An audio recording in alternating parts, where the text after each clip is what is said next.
So when it comes to 3D printing, I always like to use Polymaker, and especially their new Panchroma filaments. They are amazing, and I still don't understand why not more people are using Panchroma from Polymaker. It's the best filament, having also a lot of colors. Look at how beautiful that looks like.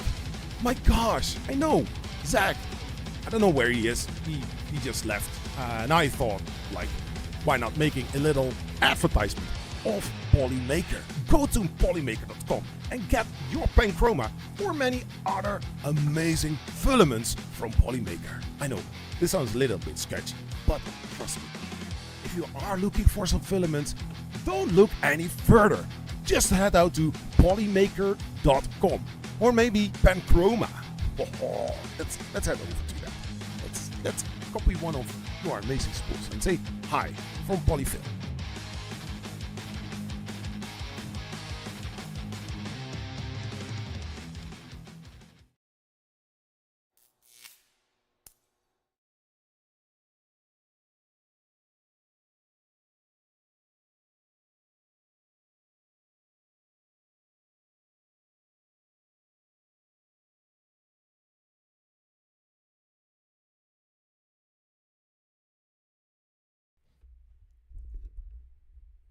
Does it work now?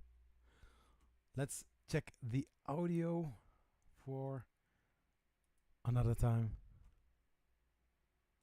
System, sound, mic is always low. Hey, hello, this is Zach from Zachary 3D Prints here on Friday after 2 weeks not being live. I'm not talking about being alive, but you know exactly what I mean. Not here on the Friday evening hangout. Now there is a little change going on. My room is a little bit less lighted up. So, hey Google, lamp 40%.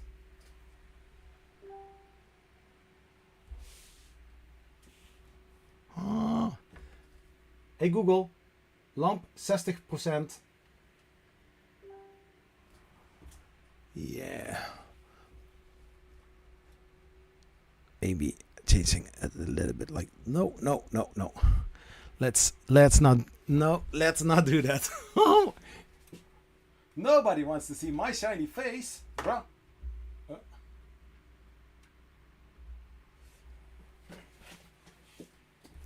So I need to add another key light. So yeah, there is a change. If you notice it, I'm not going to say I'm going to give a spool of filament, because I'm going to give one away anyways today. So yeah, changes. There are also on the channel going to be changes. Whether people like it or not, I don't care. I don't give a and let's move on with the channel and see what else we can do with 3D printing in mind.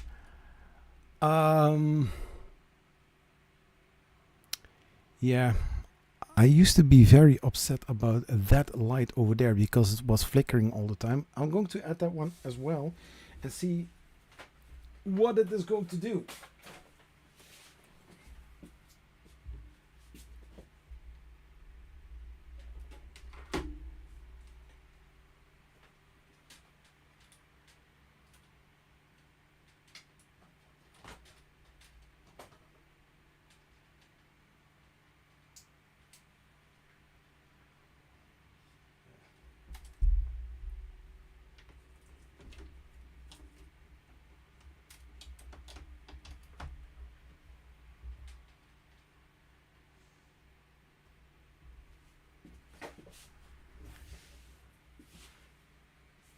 Flicker.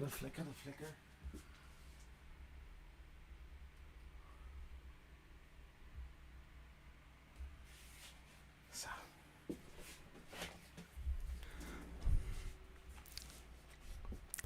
A bit better, but I think I need to get a second Elgato key light. So, put on some music. Oh,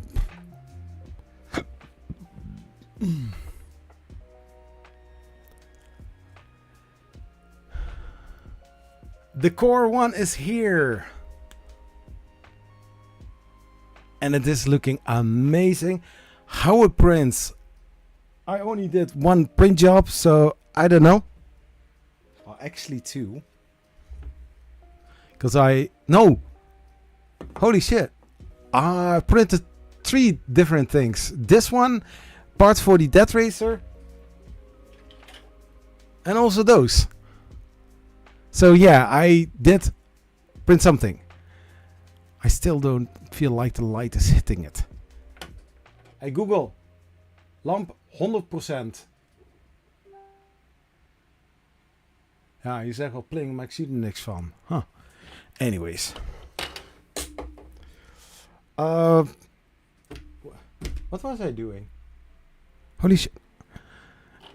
Yeah, it's Friday evening, so this is 18 plus. If kids are here, please let me know.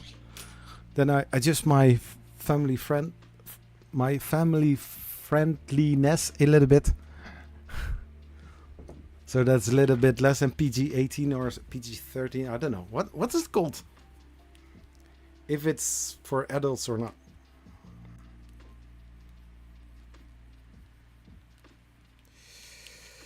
So, let's officially start. So that everybody is on the same page. Hey, this is Zachary from Zachary 3D Prints here on the Friday evening hangout. As in the title, we are going to talk about RMRRF 2025, but also some other event that was like a last minute call. It was in my head already for going there, but was like, shall I go or shall I not go? I wasn't really sure about it, if I should do it, yes or no. But I also went to Printed World Conference. That's also something I really want to talk about it. I also need to do a review about it, what I thought about it. I've got a lot of things to do. Anyways, so by now, 4 videos has been posted. So that means that an additional 10 videos are still in the making. Yeah, you heard me right. I think I have for at least 14 videos footage shot at RMRRF. So it gives me a little bit of space to also work on other things as well. But then I also need to make sure that everything is edited before going to do other things as well. Hey Tunkai, how are you doing? We are live and I'm alive as well. Right, said the core one has a home. Did yours arrive as well, by the way?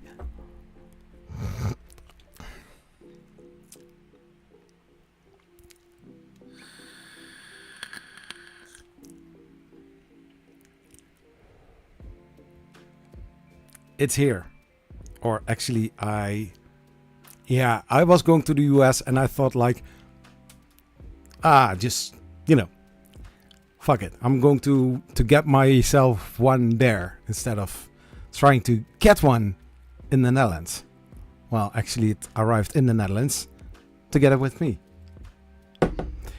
Yeah, so here to find something for your vape, it's getting more and more harder to do. So basically Mission Impossible. But then Zach's version. Anyways. Yeah, it's Zeus. So am I Thor then? Not that I'm as fast as lightning. If I'm angry, people will notice it. So a little bit thunder. Yeah, it looks big, humongous, but it's fine. It is doing all fine. Yeah, the other supplies I can get here as well. I got an additional coils as well because, hey, why not?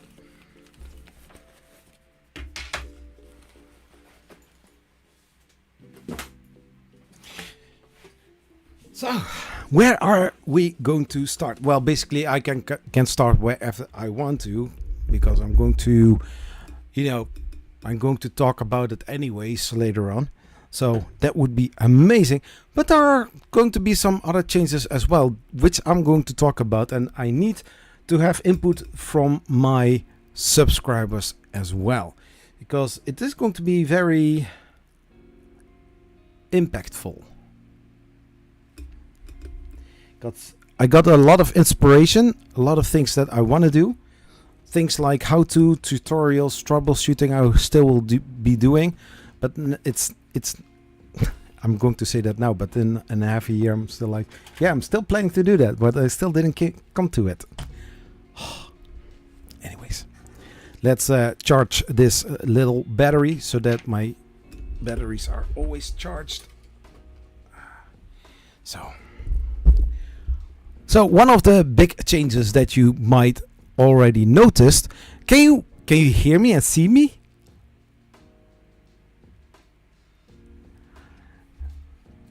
This is Thor, the god of the clouds.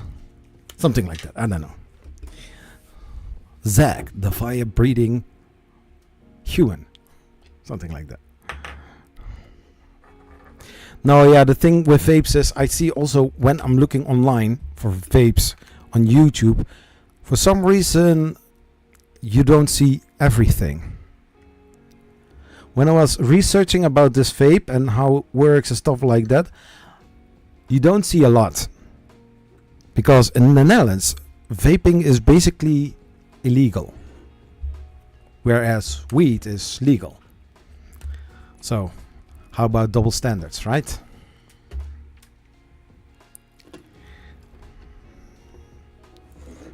Anyways, I'm doing very well. It was very busy. I did see quite a lot. I did see a lot of my friends from the US, which I always love to see them. I was missing a few people, but I can understand why they are not able to come to that event a year later. Of course, we will see. I was also thinking about to go to MRRF, but then logistical wise, it cost me the flight, hotel, and rental car 1,600 USD, so or 1,600 euros. So it's a big pill to swallow. So I'm used to swallow things, but then like no, it's so I was like, yeah. So without doing full-time YouTube and brands not sponsoring partially the trip or fully the trip, I won't do additional trips because I need to ask my boss every single time, and I've got only 25 days, whereas people in the US don't even have that. So hats off for people that can make it with having a full-time day job as well. Yeah, basically.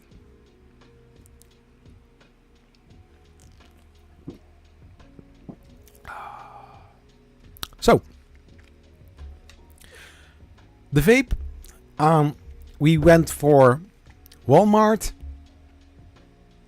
Of course, they don't sell it at Walmart, but I wanted to know if there was one close by. Less than 200 meters walking.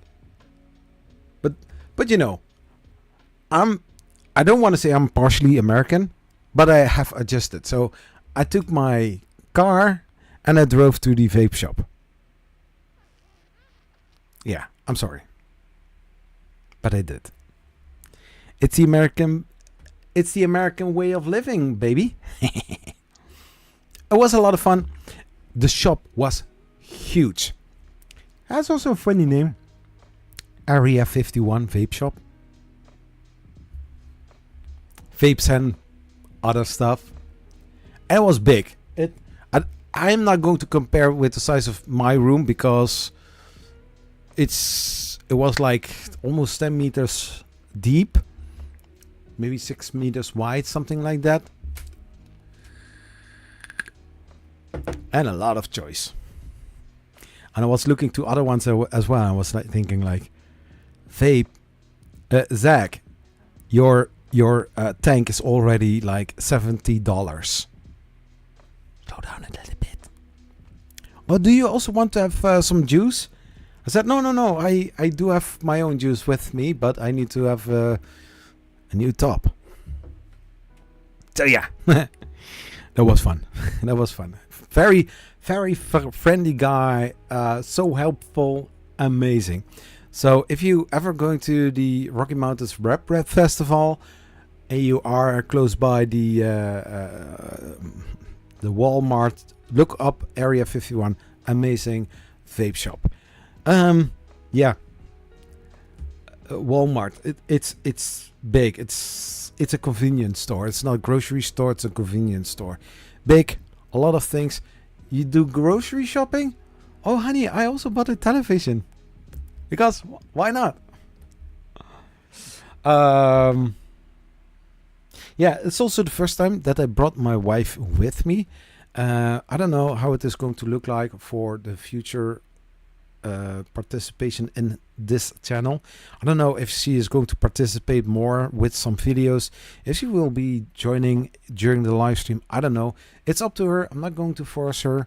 So we will see. We will see. And no, you will see. And I will see as well. So yeah, we will see anyways. Yeah. It's basically how I do all my trips. Leaving on Wednesday evening. Staying the night at Schiphol Airport in Amsterdam. And then the next day, it doesn't matter what time the plane leaves, but basically it's somewhere during the late morning that you need to go to the check-in desk and then going to the security.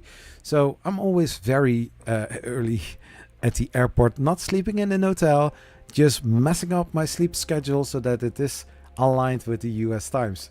I never really had problems with my sleep. Although I need to say that I'm going, once I'm back home, I try to go to stretch the evening a little bit if I feel tired. But sometimes I don't even feel tired at all. And then you get something like, Zach wants to go to bed and sleep, like I want to do last week Friday. So what happened after I came back from Printed in Amsterdam, I just came home. It was like 9:45, 10 o'clock, and I was looking at my watch. I was like, yeah, but I still can do a live stream, you know. But yeah, I didn't announce it. I don't know. Am I going to do a live stream? Yes or no? I was like, no. I do want to do that, but let's not do that. So what other thing that I can do? Oh, wait. Let's go to bed. Lay in my bed next to my wife. She was playing a video game.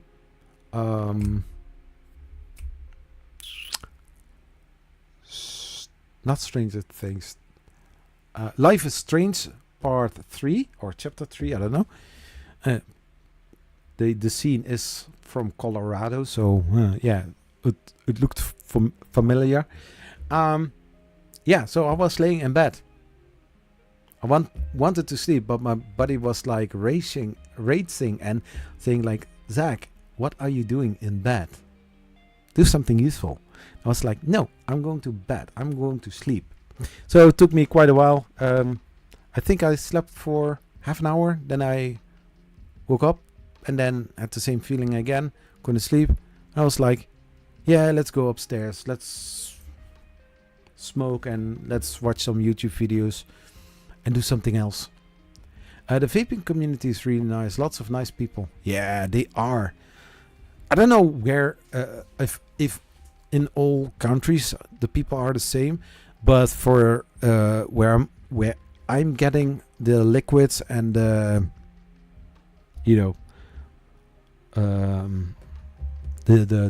coils and other stuff like the batteries. That guy is also very nice, very helpful. But yeah, it's what it is. If the government says completely ban and it's illegal and you're not allowed to have a vape anymore, holy shit.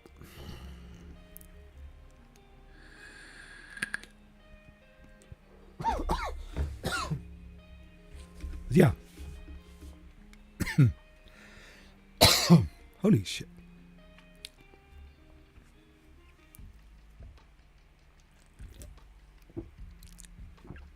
But yeah, then we need to see what we are going to do then. But yeah, I can still smoke inside of my house. I pay a mortgage for it, so it's my property. And we will see what is going to happen, right? No. No. I had some fluid in my throat, which hit my lungs.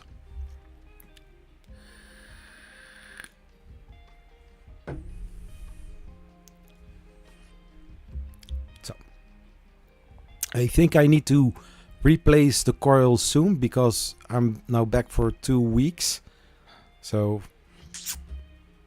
I'll see how that goes. But the other one, I didn't do anything with it yet.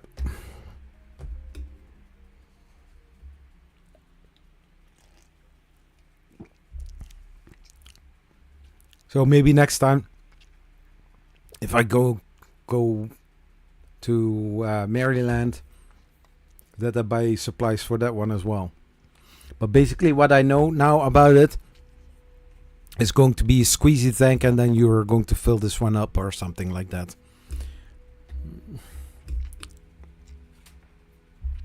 So yeah, it was a lot of fun on the Rocky Mountains Rap Fest. I already published, like mentioned, 4 videos.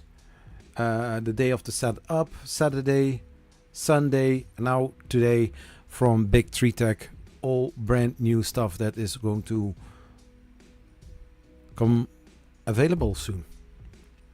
In most of the time within 2 weeks, which can be 3 weeks or 4 weeks depending on where you live and where you can order them.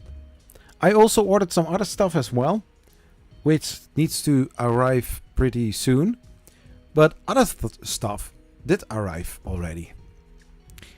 To hint, some upgrades for the Prusa Core 1. Huh? Wait, what? Zach, are you going to do an upgrade right now on your Prusa Core 1? Yes, I'm going to do one. And one is very beneficial for me, but not so much for something else. Yeah, I know. Sounds weird. But you will, if you see it, you'll understand it. Fair or square. Yeah, so I turned this printer on. Do we have a printer on? Because all printers were out for basically 2 weeks. I didn't print anything in 2 weeks. Dang it. But then, what do I want to print right now? What's for that racer, which is going to be built maybe next live stream? But then I am not in a hurry, but I do have all parts laying around. So what I can do, I can postpone that one and continue with the Ender 3 NG build, because I ordered, like, I don't know if I mentioned that in the last stream before I went to RMRRF. I ordered the mechanical kit. So basically everything I need mechanical wise.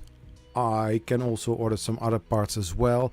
But first let's build the thing next live stream and we will see what is going to happen. So for the Prusa Core 1, there are several upgrades coming. I don't know if you noticed it. I didn't see anybody mentioning it. So I will continue talking, and if somebody knows or noticed it, let me know. And I will say yes or no. Let's give an it. Let's give an it. I had to do it before the live stream started. Yeah, it's amazing. It's laying here. There are some aluminum extrusions, some lead screws, some smooth rods, some bearings, all stuff that I don't want to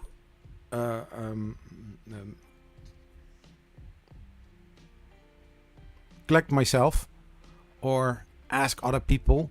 I want to start the build or continue the build.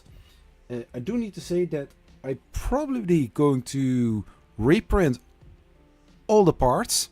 There's a reason for that, because I have now a heat press tool and some better heat inserts. So yeah. Hey Dale, Mac 3D, how are you doing? Self-sourced, yeah.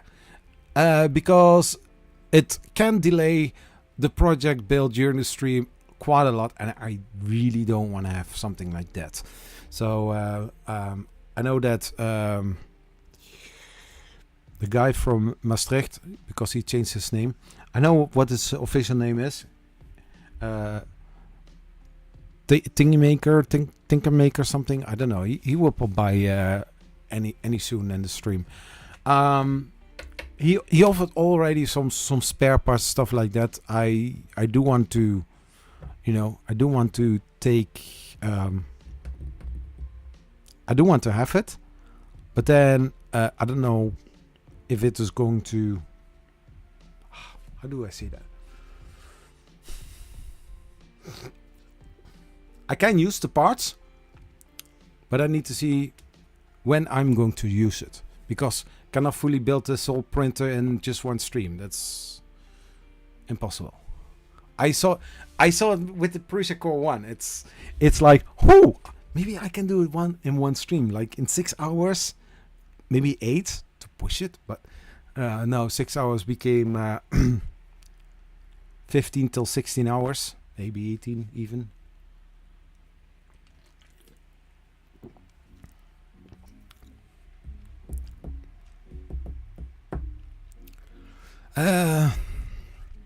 So yeah. Some other things. Oh yeah.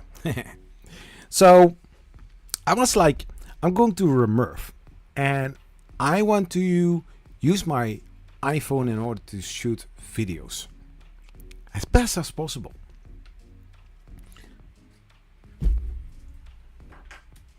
But I was using, the last time I was using this. Basically a sort of tripod selfie stick. Could be handy if you don't have anything else. But if you have the possibility to invest, so money-wise invest, this was like $30 Walmart. But the second one, because those are way more better and easier to use than those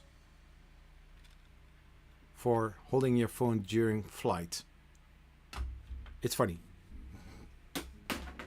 So I was like, why not buying a Flow selfie stick from Insta360? This isn't the Flow 2, unfortunately, because I thought that this would be the Flow 2, which I ordered, but it wasn't. But this would work as well. It's a selfie stick. You can do a lot of cool things with it. So for the purpose, it is doing great. There is also a cold shoe for adding stuff like this. So very helpful, very handy, nice. But the thing was, I ordered it on Saturday. I think during the stream of Jerry, or I don't know. I did order it. And so I got a notification Monday with the message delayed for 1 or 2 days. I was like, Tuesday, Wednesday. Ooh. Oh, that is going to be tight. I don't know if I will get it on Tuesday. Maybe it's going to be here on Wednesday. Okay, so I was thinking about it, and I was like, yeah, so the forwarder or the DHL already had it, but they said like, needs to be planned, delay 1 or 2 days. So a day later, Tuesday, I was like, yeah, but still not here. So I contacted the web shop, and they said like, yeah, but you need to wait, and it's going to come. I was like, yeah, okay. So worst case scenario, if I don't have it, I'll just buy one duty free, and I will see what happens. Or I'm going to Best Buy and buy something there in the US, because we don't have Best Buy. So yeah, Wednesday, nothing arrived, and I was like, holy shit. So yeah, I got I have a other one. No, not this one. Not this one, because this one they didn't have. What they do have is this one, the DJI.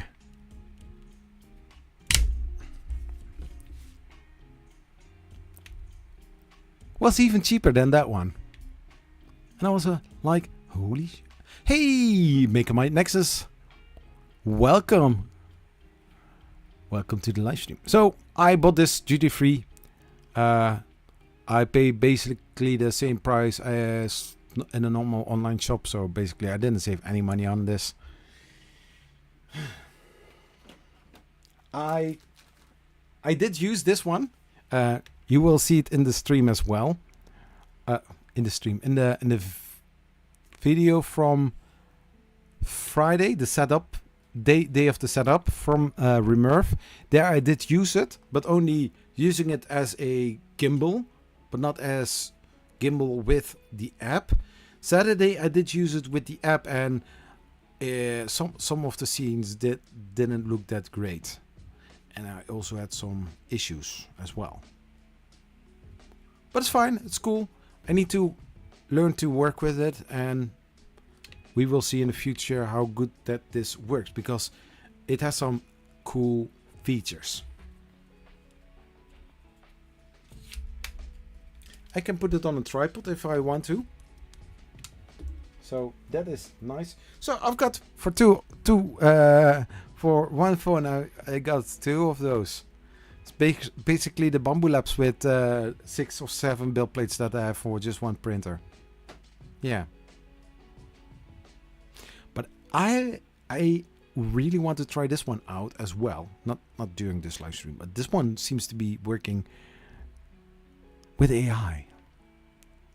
Yeah, with AI.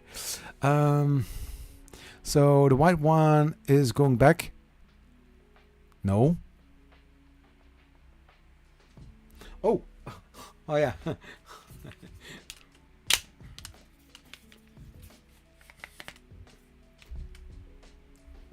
This one is also a selfie stick.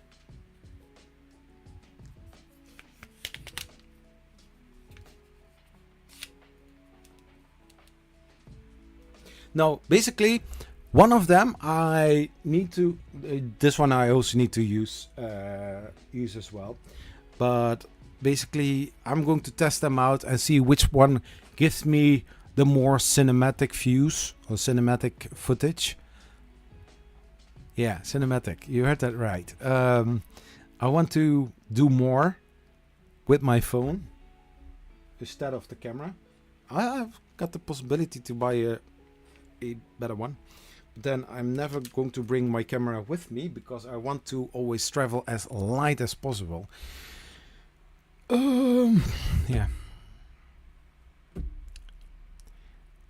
RMRRF. It was amazing.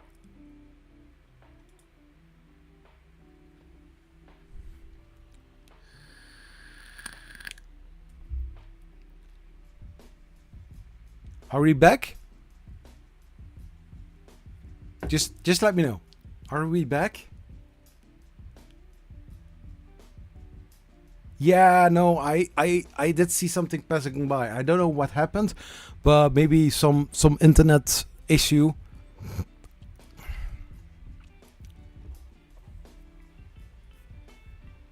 Yeah, so we're back online. I don't know what happened. Because I've got the Google Nest display, Jarvis. I'm standing here next to my screen, and since I put the vape back, I saw something like no internet connection. I was like, wait. And then I saw it here as well on OBS, so yeah. Yeah, just like a 15-second internet connection issue, something like that. Anyways, so I really hope to see Dan and Zolon and the other people who couldn't make it this year to RMRRF, to see them next year. Or else I'm going to see if it is possible to go to Murph.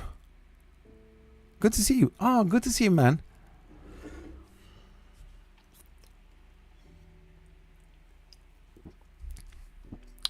I mentioned before, Dan, to go to Murph as well this year, but I calculated the price for the flight, hotel, and rental car, and that only those three is like nearly 1,700 euros. So it's the flight is nearly 1,000 euros. It's expensive. Yeah. Or else I'm going to see if I can do something so that you can also go.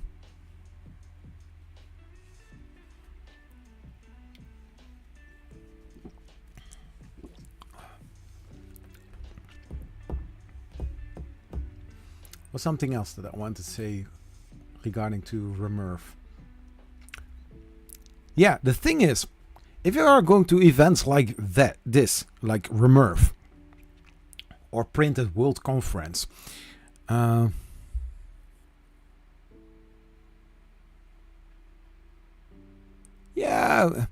I mean, like my wife, she wants to go next year as well, so yeah, so that's going to happen as well. Maybe Sam and my wife can hang out together. You know, would be fun. She made a lot of friends. Also, the wife of Grant, the wife of Zach Friedman. So yeah, Natalie and some other females. So very cool, very amazing.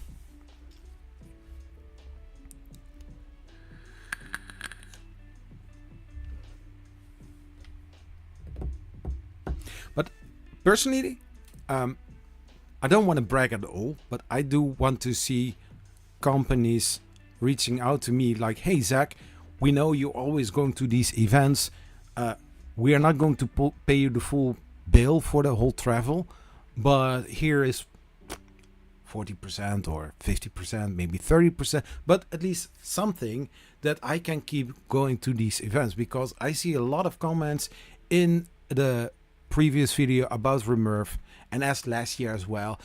Thanks for this amazing footage for the people who couldn't go, because I can do what some other people are doing some short interviews, and in the meantime going over some booths, making a small compilation out of it, and then it's done.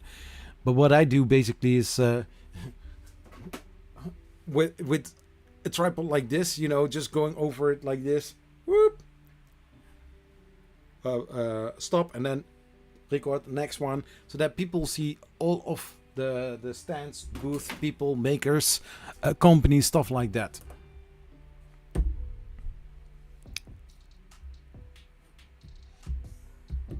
And I know that for example, E3D works with a budget, and most of the time when I ask, hey, you know, you have some you know, sponsorship for going somewhere to RMRRF or Smurf or I did ask them several times, but they say like, no, it's already discussed, it's already, you know, planned. There is nothing left.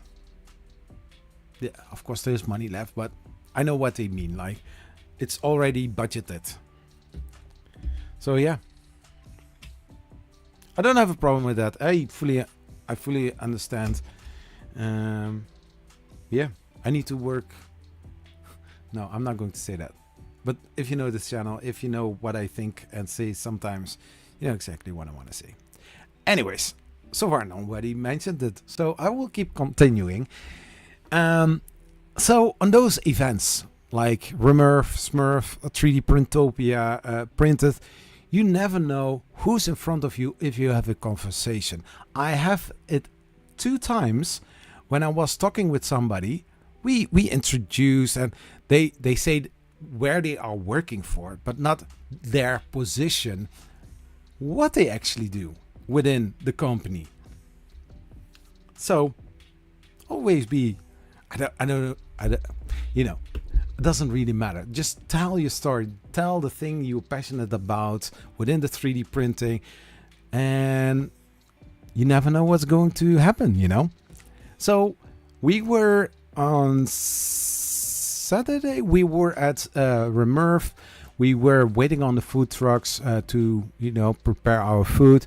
So my wife, she was in a great conversation with a guy, and I think he was like around the 35, 40 years old. Maybe he's younger. I don't know. I don't want to, you know. So she had a conversation. I joined, and we were talking about it. So yeah, he introduced himself, and he said like that he works for Formnext. You know, the event in Germany. Yeah, he organized it, stuff like that. So very cool, very nice. So I also said like what I thought about it. Like, I went there the first time in 2021, a year after COVID. Was very nice. It's very very cool. A lot of things to see, you know. And also from last year, how well that they did it with the consumer-based 3D printers more in one area or one floor, so that people don't have to go through all the industrial 3D printers and stuff like that. That is out of their range, stuff like that. Very cool, very amazing. So after an hour and a half talking and also eating, he said, okay, here's my business card. And I got I still have his business card here. So yeah, the vice president of Formnext. Like mentioned, you never know who you're talking with. But he also said that he knows my name. He knows his channel. He because, you know, I'm using the press card in order to get free tickets, because nowadays for normal consumers those tickets are over 150 euros per day. So it's just, for most of the people, it's just a day trip without the trip. Yeah, actually with the trip, but then, you know. Yeah, but the thing was, we met on Monday at the airport. So, when he said, when I saw the title, I said like, oh, vice president. I mean, like, you have a lot of people that organize a event or a show, but that can be planners. It can be a head of, you know, but this is just vice president. And he said, oh, it's just a title, you know. But I think like, I have his business card. So I'm going to do something special regarding the whole event Formnext. I need to discuss the idea with Christoph, and let's see what he thinks about it. Because I show always the whole event or parts of the event that might be very interesting and cool. But I was more thinking about the behind the scenes of the whole event.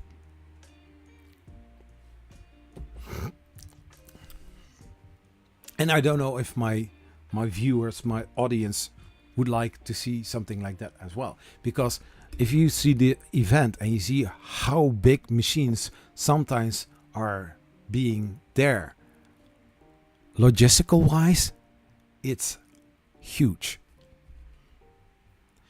And on Printed, I was having a conversation. He said that he was from Snapmaker. He was not the CEO or their vice president. It was somebody else. So I was talking about some of the ideas that I had to 3D print center blocks big enough to print them on a big printer that is fast. Having also a large amount of filament in order to print everything, and then build a whole shed in my garden for 3D printing. So I was talking like half an hour about it, and he was very interested. So I looked him up on Twitter after that, and I was like, oh, he is the guy that works with content creators. And a day later he had this, talk about, about what brands would like to see on the side of content creation. Not another review or a product placement video like, oh, this is an amazing 3D print. Yeah, this is not 3D print, but you know exactly what I mean. But showcasing their product. Showcasing their product, nothing wrong with it, but the usage of it, how people can use the product that were supplied for this video, for the video series, how people can get also ideas to use those products as well. So companies want to see more those kind of things. There can be a lot of ideas, can be cool ideas, big ideas, and you see like unnecessary inventions. Matty, he makes amazing, cool inventions that are useless, but yet useful enough that people want to have them. And he has a whole range of Bambu Lab 3D printers. And I know that Bambu is not always, I'm not going to say that. People have opinions about Bambu Lab's 3D printers. So do I. But I think, if you have a bright mind and you are making a whole lot of cool things, yeah, of course, brands like that do like that. And also Matty showed the all new H2D 3D printers from Bambu Labs. He just unboxed them. He told he was talking a little bit about that, and then he continued doing his own thing, but still making a little advertisement how great or how well these machines can perform within the making space that he is doing. So yeah, it's like, okay, so I make a lot of videos about tutorials about how to do certain things, but then if you noticed, I don't print that much because I don't want to waste filament. Basically. Not like, oh, I got another 3D printer. Let's print a lot of stuff which ending up in a transparent box or container and then sitting there for years without doing anything. So I have a pace of 2 videos per week. I need to see how I'm going to do this, but yeah, let's see what is going to happen. I need to get some ideas. I do have some ideas, but I need to see how well I can release them in order to get at least 1 video a week instead of 2 videos. Yeah, these things are awesome and nice to see, and brush elbows with everyone. Yeah, you never know who you are talking with, huh? I like them, just not the company views on things. Yeah, and just like another guy from Sweden, he does do a lot of woodworking, and he use also, just like some other people, a 3D printer as a tool, not as the main subject in the whole video.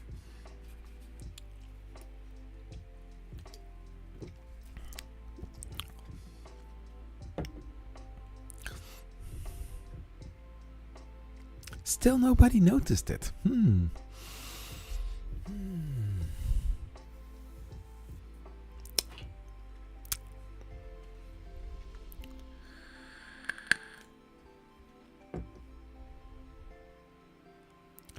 So yeah,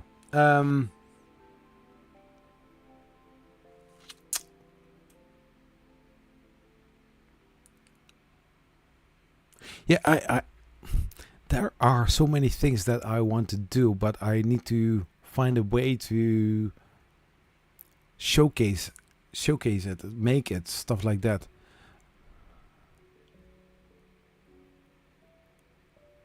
Okay.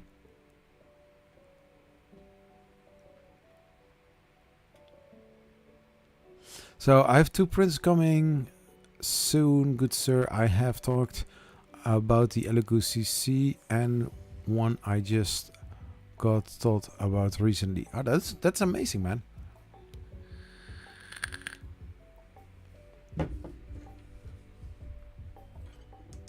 Yeah, so I'm going to finish some projects like the Z-Core. It's one of the things that I do need to work on. And in the meantime, I'm just going to print some stuff and make some YouTube shorts out of it. But on the other hand, I don't want to be a channel that is going to follow trends as well, because I see a huge dip in views last couple of months. So yeah, I need to figure out how that is going to be working. New one is a year old still. New in box is what I'm told. Okay. Yeah, so somebody already built one Candy Core XY, and it's basically on the concept that I had for some time about the Z-Core. And yes, it is working. It's basically also what I said 2 weeks ago to Rob from Baby Belt. I did see it working. So the belt path, it's just like the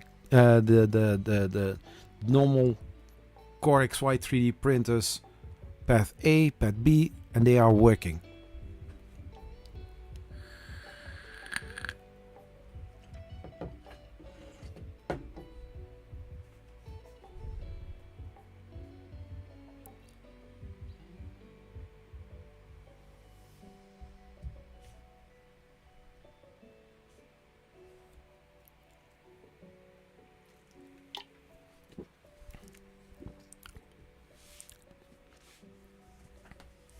So yeah.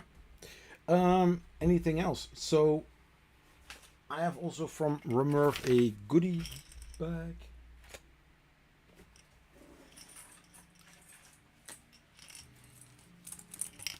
So this pen that is from Polymaker, Pen Chroma.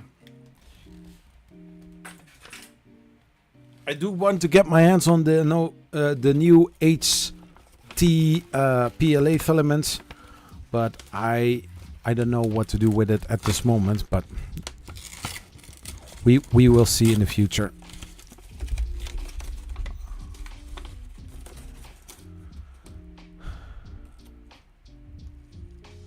I have had this idea in my head for a Core XY printer, Core XZ printer.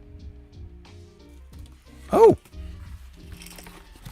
I mean it's good possible. I mean, like the Z-Core is basically a Core XY that moves over the Z axis, like a normal Core XY 3D printer.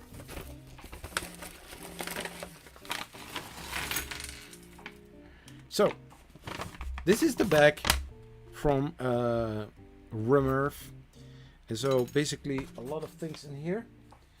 And I didn't take, I didn't look what is in here. So we got a, I don't know why, but a little puzzle, not 3D printed, to keep you occupied or so, Justin. Anyways, here's some cool little car. Yeah, so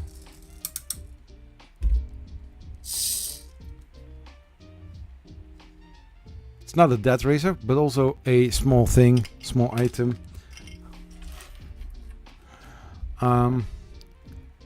Is this 3D printed? No, this is not 3D printed. I have no idea what it does.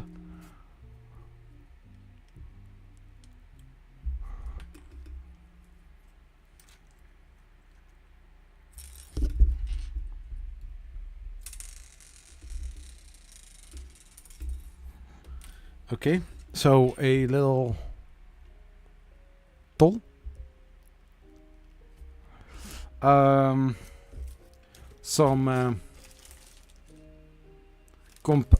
oh, these I thought like, oh, candies. No. Compressed towel, add water. So you can dry your hands with it. But thanks that it's on the back. These are candies. More candies.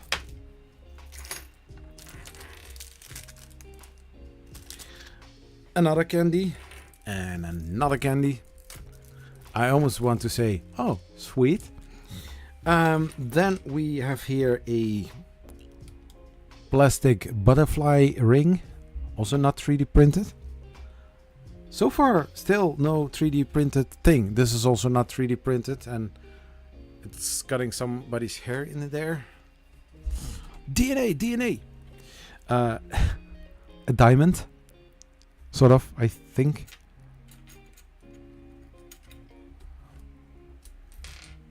Another candy. A plastic soldier. A some plastic bands for something. I have no idea. A 3D printed hippo. I think a hippo or a cow. I think it's a cow. But something 3D printed.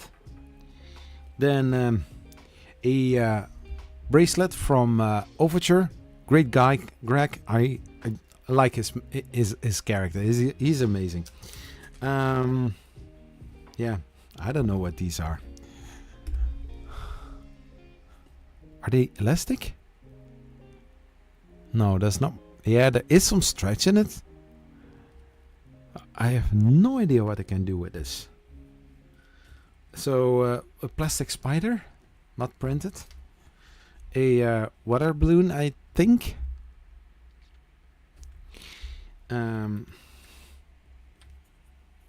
Okay, some more of those. Okay, so these are interconnecting.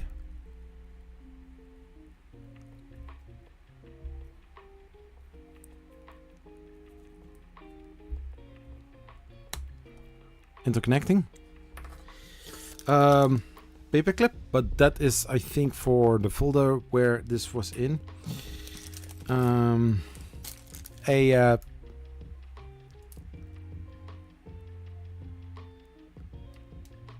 So a golden coin thing, like.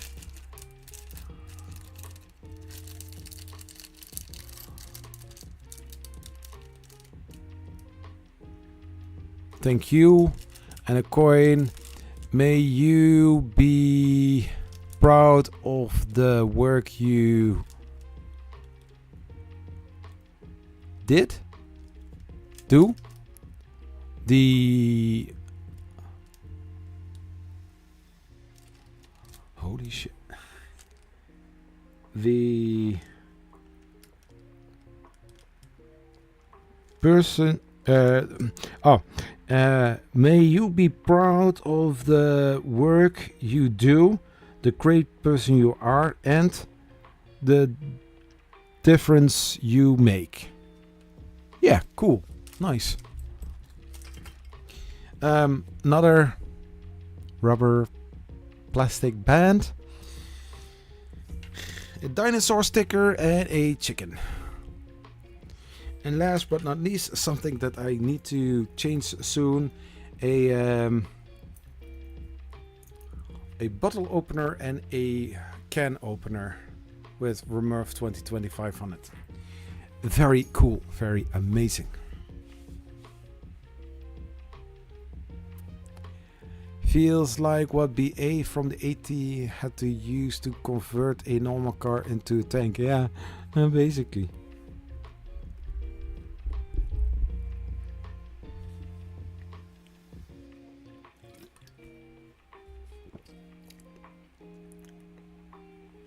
And I didn't bring any filament home.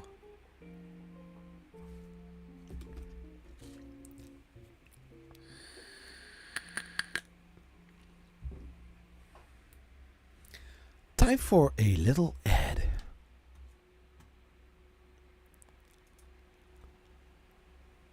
So when it comes to 3D printing, I always like to use Polymaker, and especially their new Panchroma filaments. They are amazing, and I still don't understand why not more people are using Panchroma from Polymaker. It's the best filament, having also a lot of colors. Look at how beautiful that looks like. My gosh, I know, Zach, I don't know where he is, he just left. And I thought, like, why not making a little advertisement of Polymaker? Go to polymaker.com and get your Panchroma or many other amazing filaments from Polymaker. I know, this sounds a little bit sketchy, but trust me, if you are looking for some filaments, don't look any further. Just head out to polymaker.com or maybe Panchroma. Oh, let's head over to that. Let's copy one of your amazing spools and say hi from Polyfil.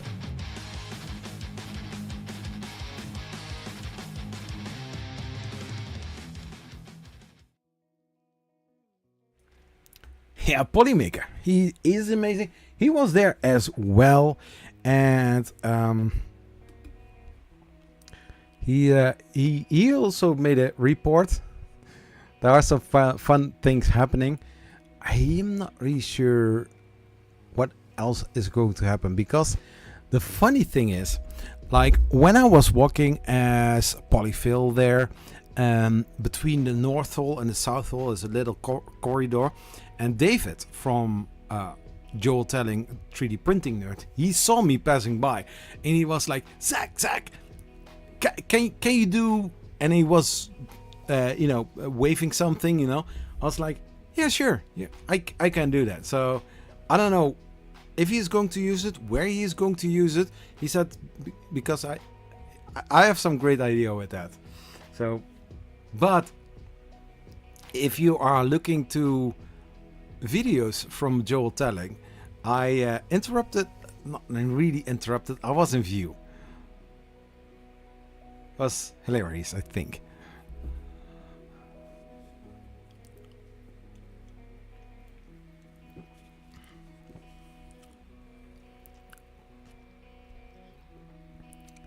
So yeah, was amazing. I wanted to say something else that popped in mind. Oh yeah.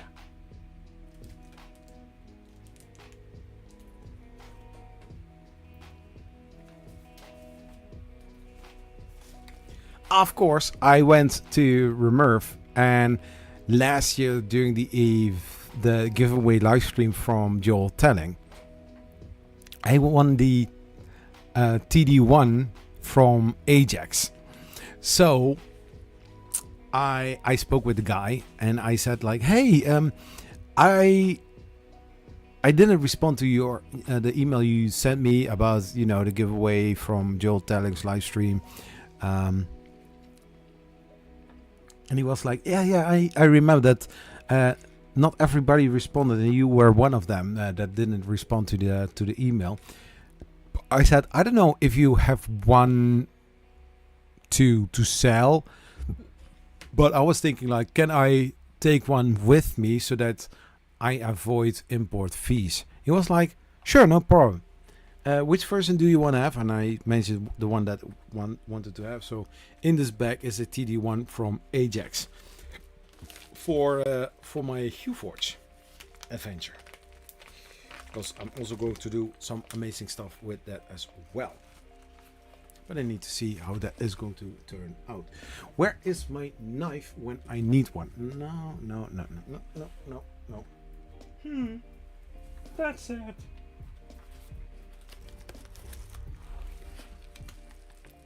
Or maybe not opening it. Now it's too late for that because I already start with it.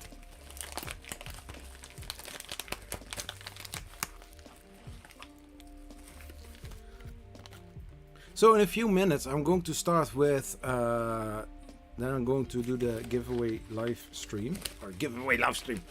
Dang it, no. I mean, like, I'm going to put up the folder, the form, so that you can enter for one spool of Polymaker filament.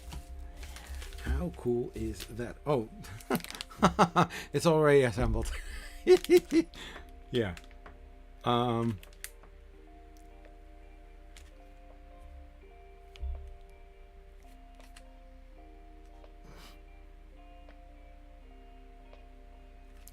Let's change it a little bit if I want to.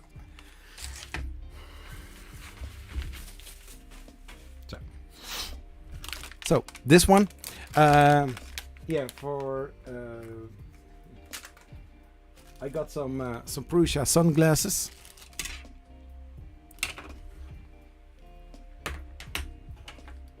If people want to clip this, go ahead.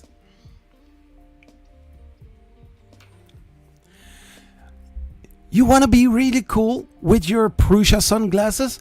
What better to do it with some lip balm from Prusa as well. It's not pink, it's just green, and it's great for your lips. So let's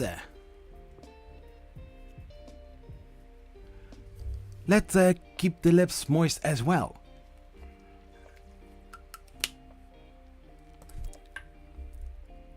Let's not get too excited, right?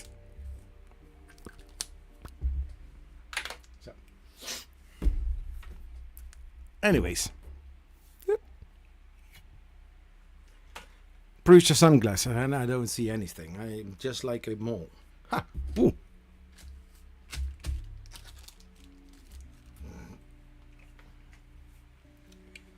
Anything else? Oh yeah, maker chips.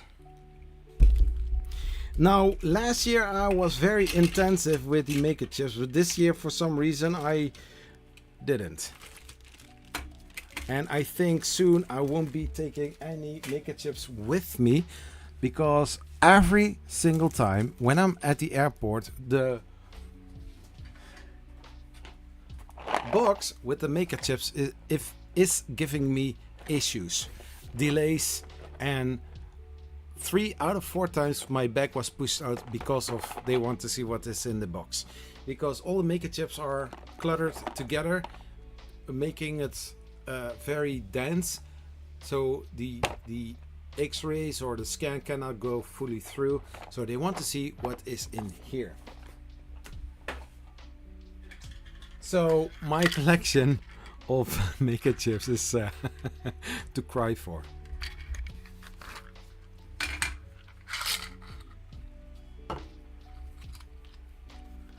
I got maker chips from the first one,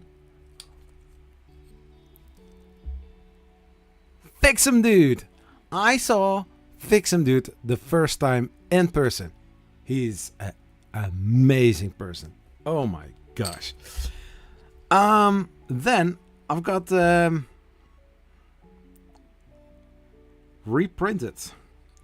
So if I say reprinted and you see this is Recreator 3D. Very gorgeous. Then I've got here some little cool maker chip with a RFID tag in it, and it's also a fidget toy as well. Very cool. I cannot read what it says.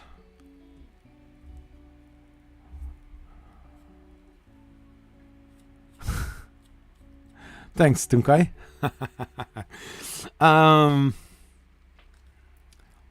So yeah, box with fire. I don't know which maker it is. It's too tiny to see. Oh, well, actually, basically.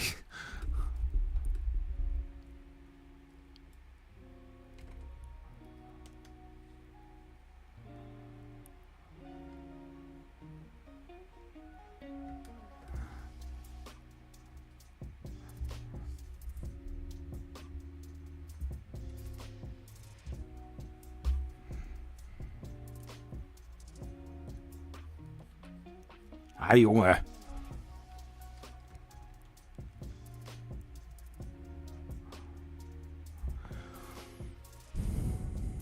Try not to break anything. Oh yeah.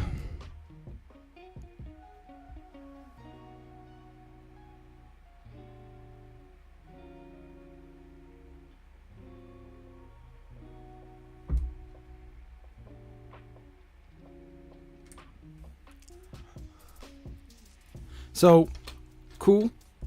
Then I've got here a maker chip from GE3D.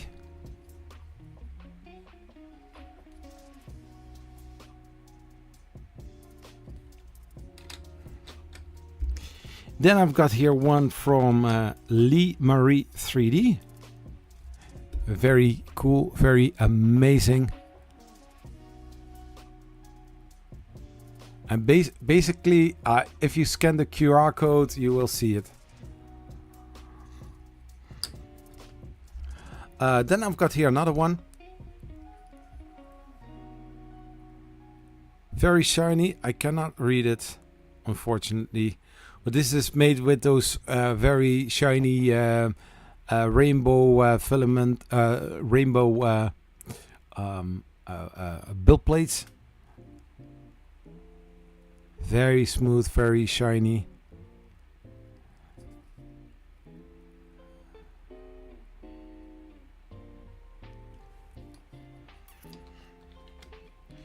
Then I've got here another one. Thunder keys, I think. Like keyboard, thunder key, thunder keyboard, something like that. Here's the QR code. If you want to scan it, you can. Then I've got here another one. This one is looking very interesting. This is Rustic Nomad. This is from one of the food trucks. How cool is that? I mean, you see a lot of maker chips. One is looking better than the other one. We are not going to talk about my maker chips. They are looking, basic. But something like this. This looks nice. This looks very cool and interesting. Their menu is here. Great burger, by the way. At the I wanted to say I ordered myself the backdoor burger. No, backyard burger. Then we have here a very cool maker chip from Zany Zach maker. This is a normal standard one. I've got also a special one, which I don't know where it is. Basically, I think somewhere in my bag.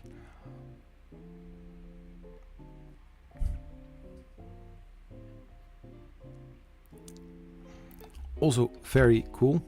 Then I've got here another Lee Marie 3D maker chip. I got now two. Sorry guys. Well, if you know the logo, you know which company this is. West 3D. So cool. And then we have here another one. Ajax 3D.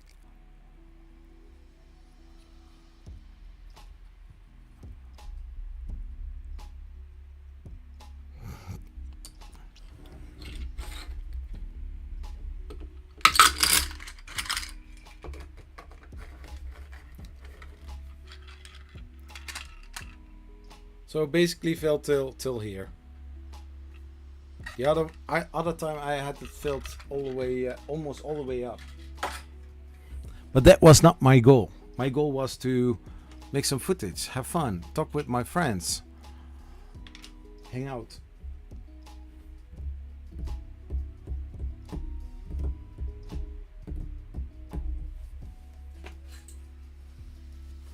There's some more stuff. Oh yeah, of course I've got more stuff.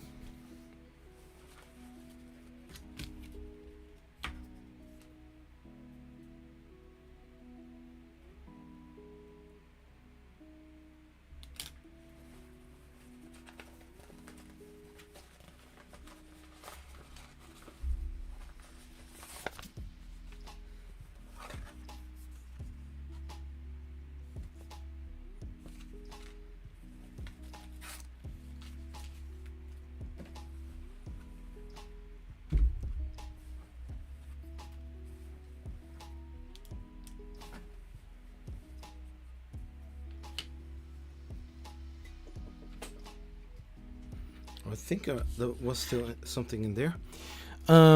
Another chip from Zany Zach, and in this one there's an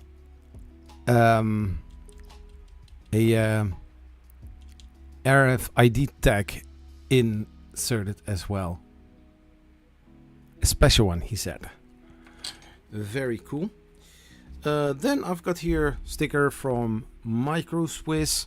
I had a good conversation with somebody at from Micro Swiss there, and probably they are going to send me some cool items. Then here a sticker from Proto Pasta Rocks. Something cool is coming as well. Actually, the footage that I made, I went there as polyfill. It's going to be fun. But basically, the videos of polyfill are for fun purpose and not really, for new viewers. Maybe they do like it. I don't know.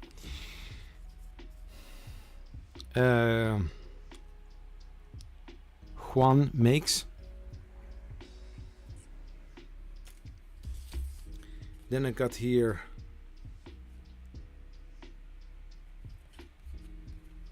Spite Driven 3D. Also a cool person.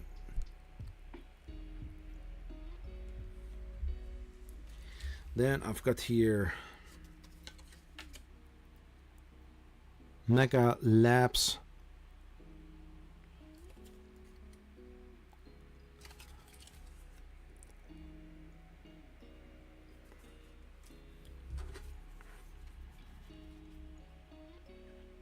Oh yeah. Yeah. So I've got, I don't know how it ended up in that bag.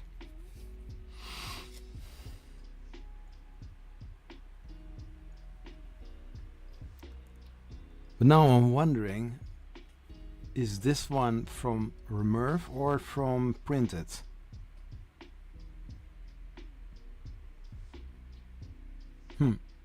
Hey Gary T, how are you doing?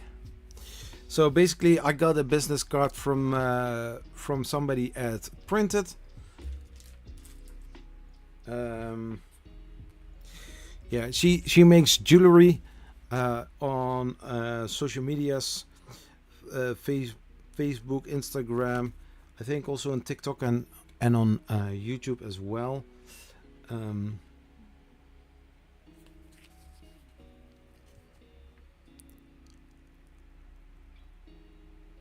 Very cool person. Met her, yeah, nice personality. Lovely. KP, Killer Prince, amazing dude. I saw him at a RMRRF. Yeah, the bill of Artemis you don't want to see. I don't know where the sticker is from, but if you see the logo, you know exactly what it is. Armored turtle box. Very cool. Then we got here. Oh yeah, I need to contact him as well about something from Prussia. Then I've got here Recreator 3D, and also this year again a nice interview with Bill. Just so cool. This is not my ear, but the position sound very cool.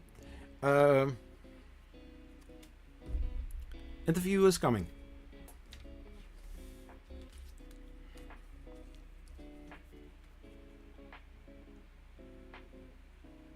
Yeah, I know. Awkward.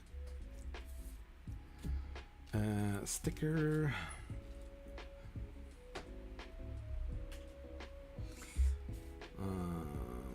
DJI phone.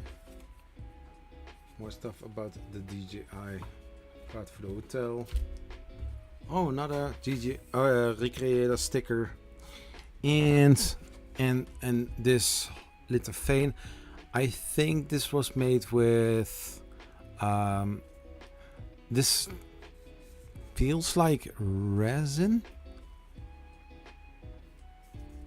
The texture feels like this resin.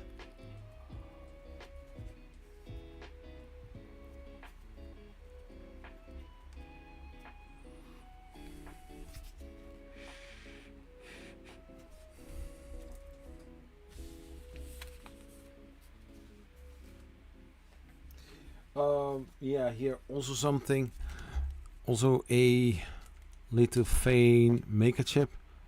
So pretty.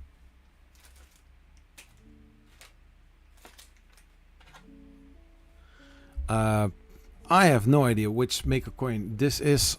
I think I got this one on printed.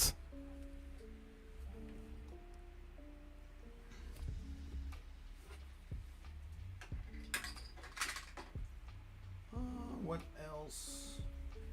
What else do we have?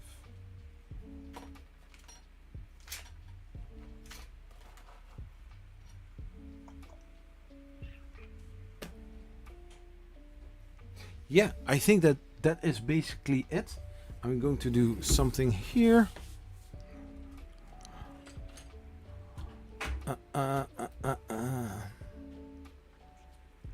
Yeah, I'm going to do that. So currently 6 people watching, 6 likes. I'm going to run a Polymaker ad, and in the meantime I'm going to prepare for the giveaway spool from Poly. So when it comes to 3D printing, I always like to use Polymaker, and especially their new Panchroma filaments. They are amazing, and I still don't understand why not more people are using Panchroma from Polymaker. It's the best filament, having also a lot of colors. Look at how beautiful that looks like. My gosh, I know, Zach, I don't know where he is, he just left.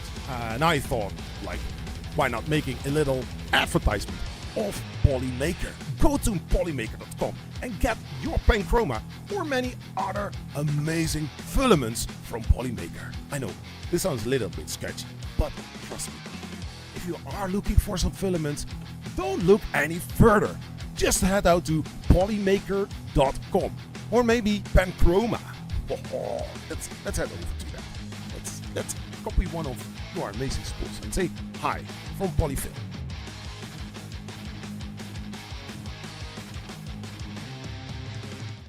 So I have pinned a form where you can enter for the Polymaker filament giveaway. Just one spool, shipping worldwide. So yeah, if you want to, I can you can enter, and we will see who is going to get a nice spool of Polymaker filament. Let's see. Printed. How was Printed World Conference? Well, I asked them a few times, if it is possible to not really get a sponsor, but free ticket, because one ticket was like almost 200 euros, and it was like, holy, it's quite expensive. Also hotel, and just being back from RMRRF, it can be quite a lot of money, to be honest.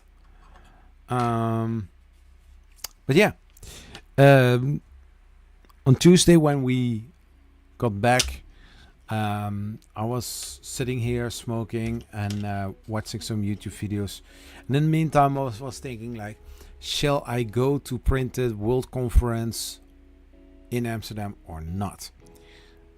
So for the people who didn't hear about it, Printed World Conference is a conference where people talk or give presentations, some panels, stuff like that, and you can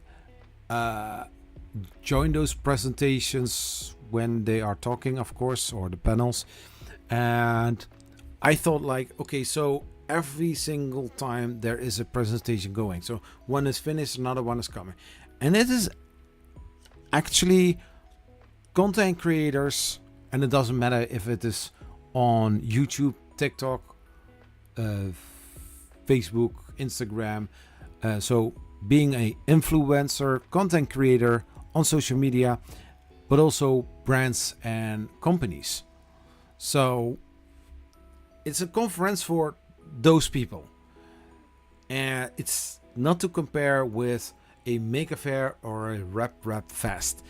You're thinking like, oh, I'm going for a day out to Printed World Conference and watch some amazing prints. Yeah, there are some prints there, there are some products there, but it's not the goal for that. If you can still go to the website of Printed World Conference Amsterdam, you can see what the program is and which kind of topics that they highlighted or talked about. You see that it's really to learn how to overcome, like as a small creator, how to not really how to get sponsorships, but how it works. You should get paid, or should I work for free, something like that. So it's more about technology. No, it's basically more about topic 3D printing and making content about 3D printing. Not really actually how to film a video like that, but basically more in the sense of certain topic as a content creator, where to think about. I was like, yeah, so for years I'm making videos about tutorials, how to, reviews, showcasing, troubleshooting, stuff like that, and live streams, of course. But all that is fine, and I still helping people out. The thing is, however, I'm also very depending on input, like, what else can I do? I can look into the content or in the comment section and see what people are posting with questions, with other things, and I can do follow-ups on that. But I see that there are a lot of channels that are doing similar things. So I can make now today a video about Creality Print 6.10 or something, I don't know. But there are some other people making similar content, so it can be repeated. So yeah, you don't publish anything unique. So yeah, at this moment 3D printing, so far as I did, it's not a tool, it's a subject, or the main item in the channel. So I'm still going to help out, but the content is going to shift more to creating, making, showcasing things what you can do, but also like continue with the Z core. So it's going to be unique, and I will see dips in views, but then yeah, I want to do something. But also other things.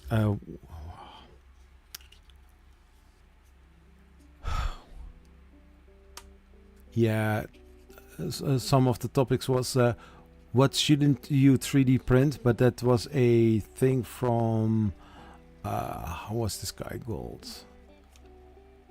Yeah, he makes rocket engine stuff like that. Oh, he talked on Sunday. What was it?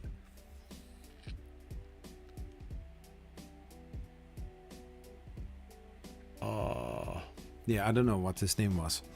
Anyways, so yeah, pretty cool.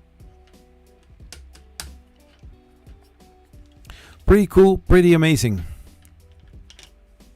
So I need to give it a form. So I will keep making the same videos for now, and in the future I will see what I'm going to do.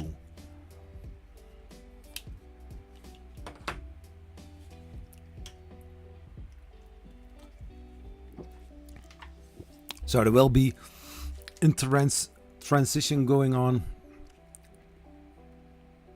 and I will publish the video after the last one that is going live, and then, you know, having a buffer. Maybe not, I don't know.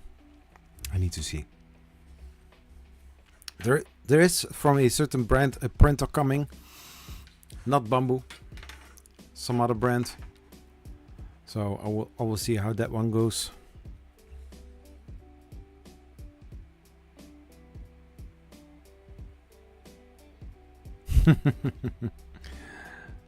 I love the Zach just being Zach stuff. I will support you no matter what you do, good sir. Well, thank you, Dan. Yeah, but sometimes it's good to, you know, move to a different kind of approach of the whole 3D printing, all right? I mean, you can get stuck at a certain point and then, you know, making always the same videos. Like now I do a Creality Print 6.1, how to set it up for your 3D printer. And then 2 months later, it's going to be a Creality Print 6.3 or something, or, you know.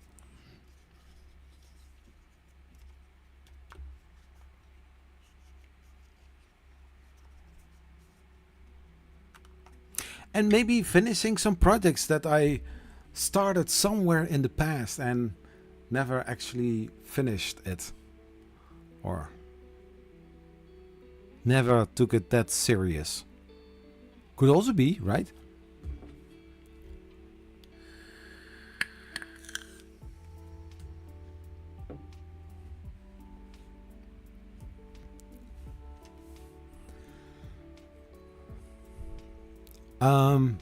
So yeah.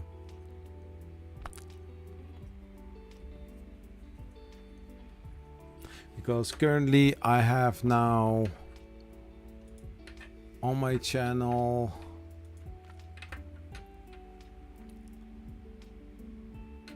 long form videos, 473 shorts, 174 videos, live streams.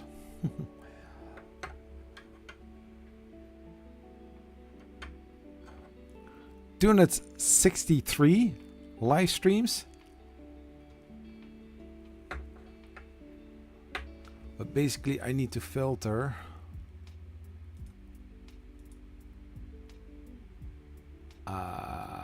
visibility, public, apply. Yeah, 207 live streams that are published, that are visible. From the videos, whoop, whoop, whoop, whoop, whoop. Visibilities, public, apply. 453. So yeah, I've got a lot of videos, and I mean, like, you know, but some aren't being watched that much. So I want to do something. I want to be more diverse.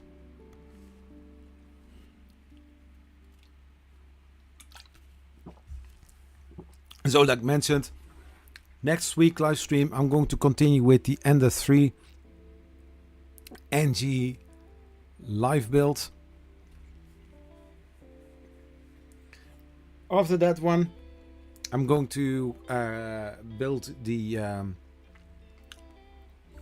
Dead Racer, or maybe next week I'm going to do the Dead Racer, because we still have dirt in front of the house, and what cool would it be to drive all the way through it, you know?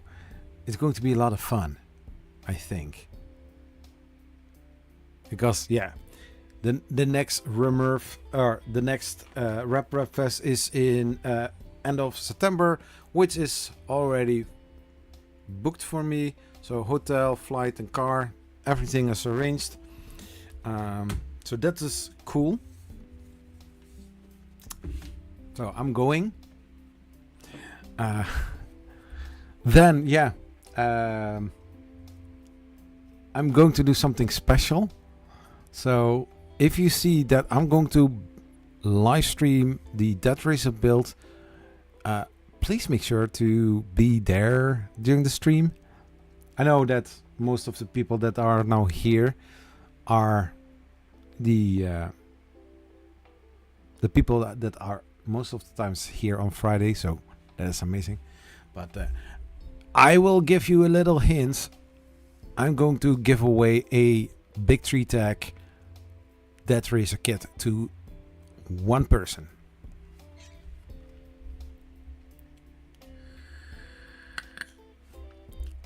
And no, it's not sponsored.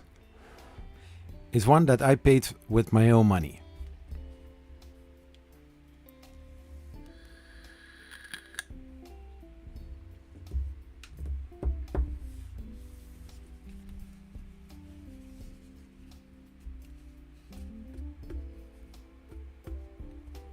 I do need to order a battery pack.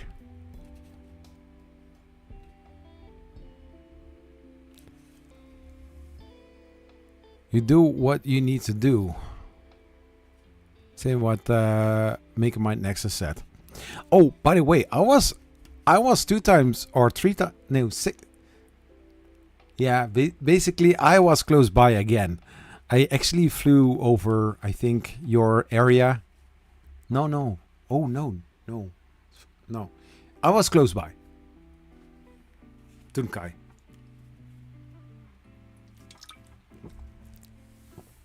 How's the KA doing?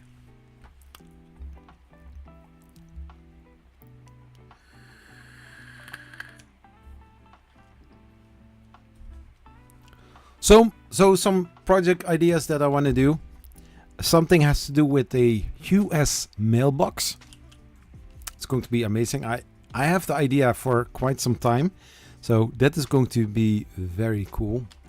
Files will be available for YouTube members and Patreon supporters. I'm going to do more exclusive content as well. Some insights, some highlights, some stuff like that. So not trying to force people into being to being member or to be a Patreon supporter, but I need to do something special for the loyal supporters. It doesn't mean that if you are only subscribed that you don't get anything. I'm going to check with yeah, the thing is, and I don't like that. So people watching YouTube videos all the time, right? So just like on TikTok, you can see from a content creator, male or female, doesn't matter, but you can always watch those videos without being a follower or a subscriber. You know what I mean? So I can see a lot of content from a certain creator or a certain channel, without being subscribed. So that means you are a returning viewer without being subscribed. Because YouTube knows you are coming back every single time to watch it. Like it, maybe comment on it. But they are not subscribed. So I want to give people reason to subscribe.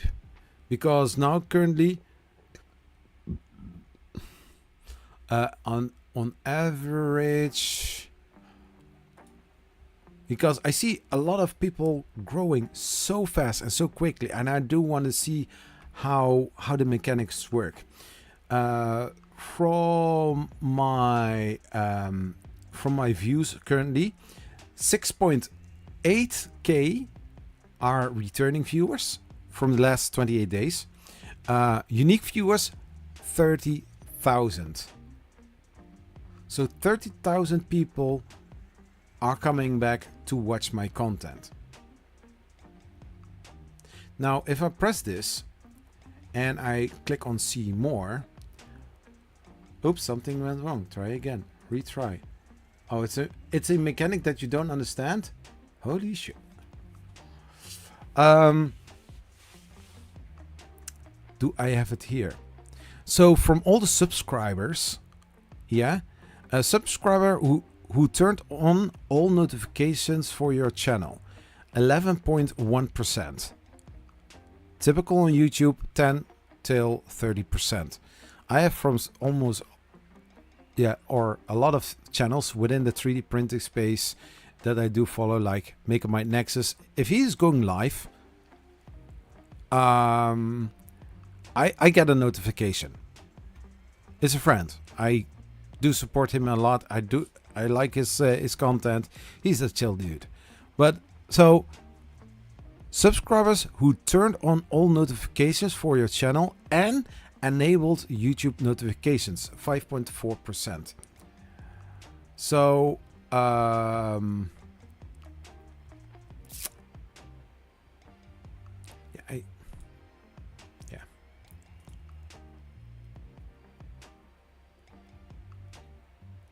So watch time from subscribers, watch time last 28 days, 87.8% not subscribed, and 12.2% from those views are subscribed. So if you hear that 6.8k views came from returning viewers, that means that there are a lot of people that are unique unique viewers. What do I say? So there is a lot of potential in making content better so that people actually, want to be subscribed to the channel. Hey TGL, how are you doing? You missed quite a lot, but I will repeat a lot of things again for the people who joined in later, because I know the US time zones. I know that people are joining in later, so no big deal. I will go over some of the things that I discussed early in the video or early in the live stream again. There is a form hanging in the pinned comment or pinned chat. Something like that. So one of the questions that I said, do you notice anything different in view? Please let me know. Just home from the office. Huh. Hey dude, we can shake hands. Not that I'm just home from the office, but I had to work in the office today. So not being at home at all.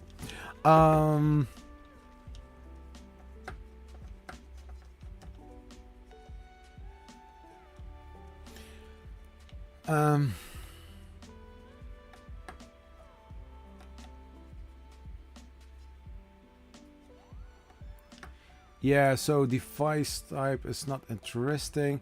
29.5% from the top geographics is from the US. From the UK, the United Kingdom, 5.5%. From Germany, 4.6%, from France 4.6%, and from the Netherlands 3.6%. Yeah, it's interesting. And the main age group is between the 25 and 34 years and the 35 till 44 years. That are the biggest groups, so basically under my age. Yeah.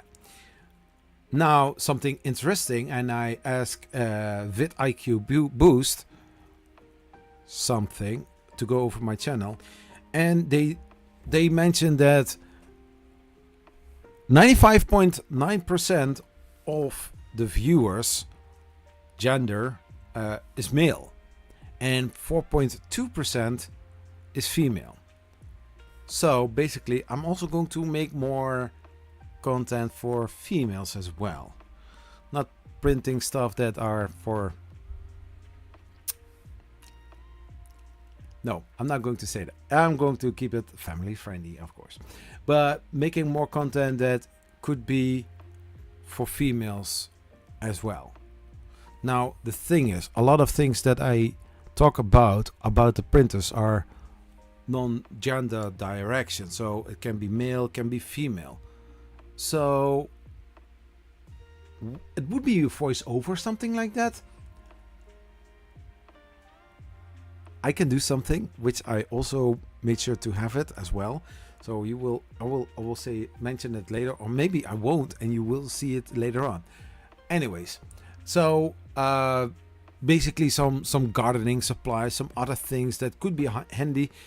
But then if I'm making videos about those kind of things, might be interesting for females, but then I'm going to say, like, yeah, females do like gardening, but guys can like it as well. I don't know. So yeah, I need to show my feminine side. So maybe I'm going to do some other little sketches, stuff like that, or maybe not. I don't know. So yeah, that's basically my channel in a nutshell. So some other changes that I made.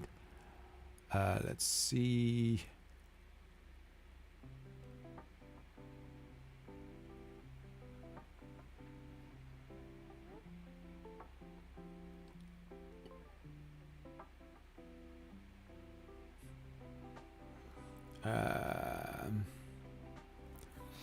Yeah, so impressions and how they led to watch time. So here's a funnel from YouTube. Impressions, 295.1k impressions.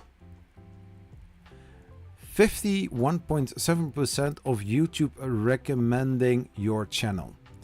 So basically, the recommendation from YouTube, your content is from the 51.7% is like recommended on the homepage. So basically, if you start YouTube, 29.4%, and recommended on watch page. So if you are watching somebody's video, it's on the side, that is 22.4%.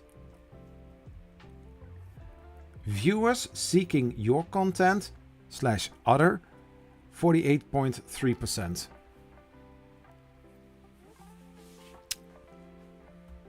So 6.1% click-through rate, views from impressions 18k, and 3.4 average view duration, watch time from impression in hours 1.1k. So that's YouTube analytics in a nutshell for me at this moment. At this moment, the big 3-tech latest 3D printing innovations at Rocky Mountains RMRRF Fest 2025. At this moment, ranked by views, and that is exactly what I mean. I need to change something because my views are low. Because this video is just 66 views. Hey, Medic fans, how are you doing? So what is it? Yeah, TGL. It's something you cannot see, but yet you can see something has changed.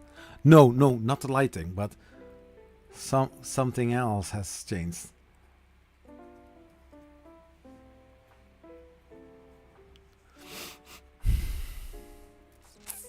I will tell a little bit.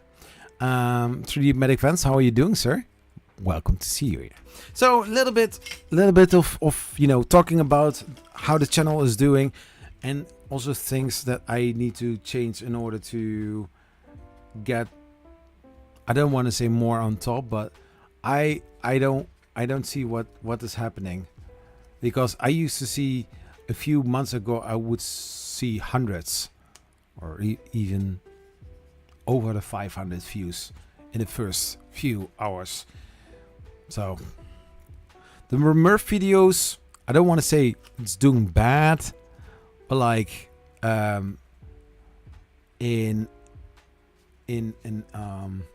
so the setup day, 499 views, 100% likes, so that's good. Then the day one, the Saturday, 529 views, 90 likes and 2 dislikes. I don't know why people disliked that. So to say like, hey, we don't like it. So also there, I understand it. I need to change something in that. I think something similar happens on day 2. 204 views. So that's basically the video that was released Wednesday. So 90.9%, so 10 likes and 1 dislike. And the video from today, 59 views and 100%, 8 likes. Hey.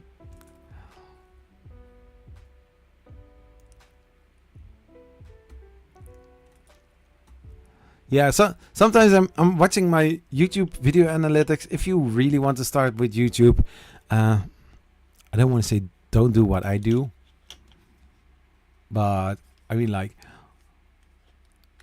what was it? Wednesday? Yeah, I posted the video and I got, after 6 hours, I had 1 out of 10. And I was like, ooh, cool. Oh, 129 views. Okay. Because the best doing video is now momentarily in the first 8 hours and 37 minutes is the RMRRF 2025 day 2, just like I mentioned, the video that posted Wednesday. Hey, Bearded Printer, how are you doing? It was amazing to see you, man. Hey, so yeah, I'm ranting a little bit that I need to do something in order to change things up. So I'm working on it. Hashtag and a friend. There is a list pinned in the top. So if you didn't enter for 1 spool of Polymaker filament, please enter in the form, and I will let's say like you have 21 minutes time to turn the wheel of to enter, and then we are going to draw a winner of a spool of Polymaker.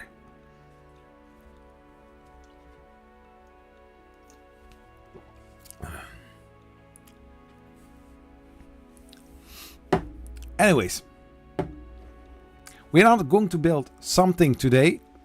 I will leave that for next week. Next week, I'm going to continue with the Creality Ender NG build. Like mentioned, after the stream last time, I went on AliExpress. I ordered the mechanical kit for the build. There's also a complete kit, so that's mechanical with the electronics as well. But I was like, nah, I'm fine. I can fix it. I can at least continue the build for a couple of streams, and then I can I can keep going, you know. So, but next week I will first going to continue with the first going to start with the Death Racer. That means that I'm also going to do a one-time giveaway for one Death Racer from Big Tree Tech. Maybe I'm going to add one spool of Polymaker in there as well. Or maybe not. No, I don't want to do that. No, that would be a little bit more complicated. It's easier to, it's something I'm going to announce next week. It's something in my head that I'm working on it. You will hear it next week. And yeah, I don't know. So yeah, I went 2 weeks ago. I went to Rocky Mountains Rep Fest 2025 together with my lovely wife.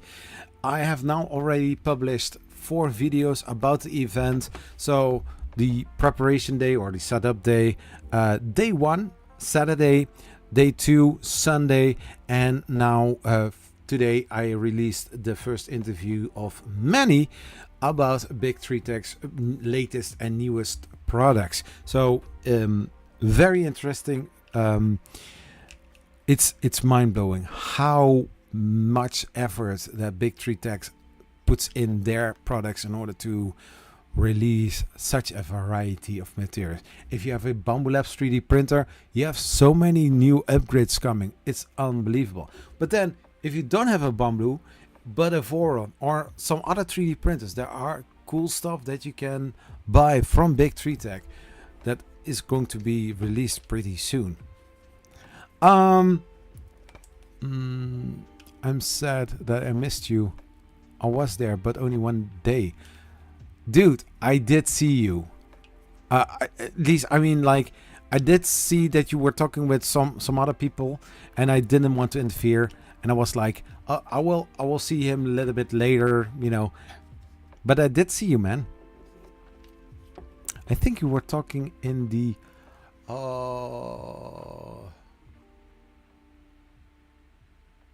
because I think I saw you at the South Hall by the booth of next to the booth from Gloop, where they had this live stream going on, or that where they,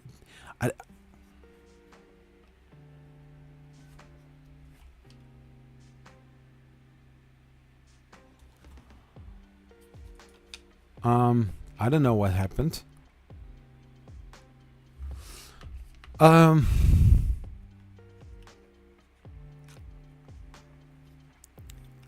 don't know how it was called. But they were in the South Hall all the way in the corner. So I saw this shield with bearded printer. I was trying to talk to old. Yeah, not enough time for that. I understand. I mean, if you go to every single booth and you're going to start talking there like 5 minutes, you definitely would need to have a second day.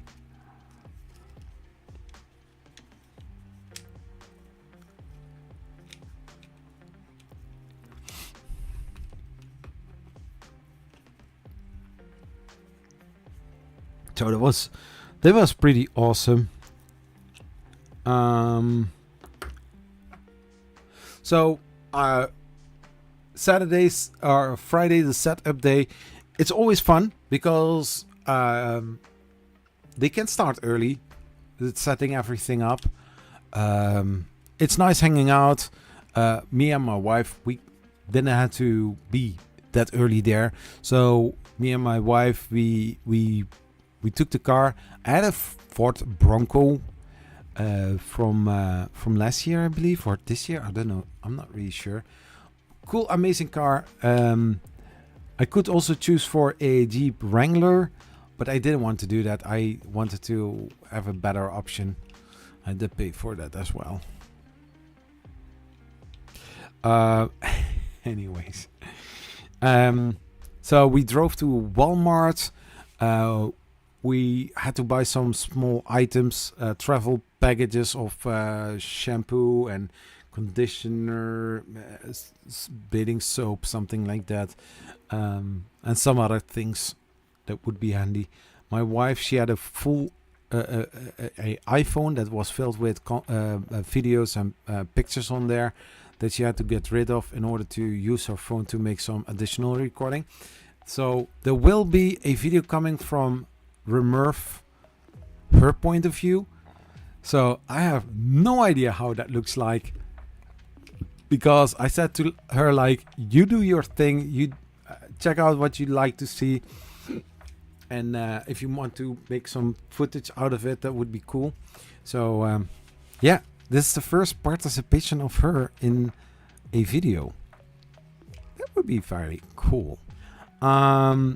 So I got from Tunkai a few weeks ago. I got this part from the Geek Vape, but I couldn't get the top part, and I did want to order one, but I don't know how long it would take in order to get it. So I thought, oh, this is oh, fuck.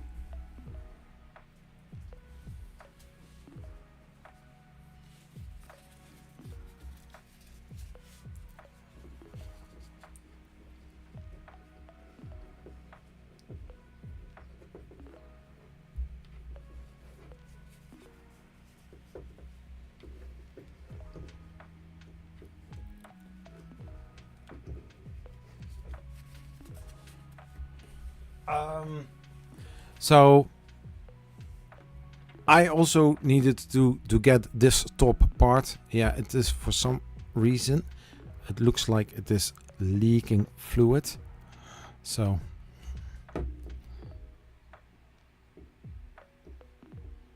yeah, that's the only downside.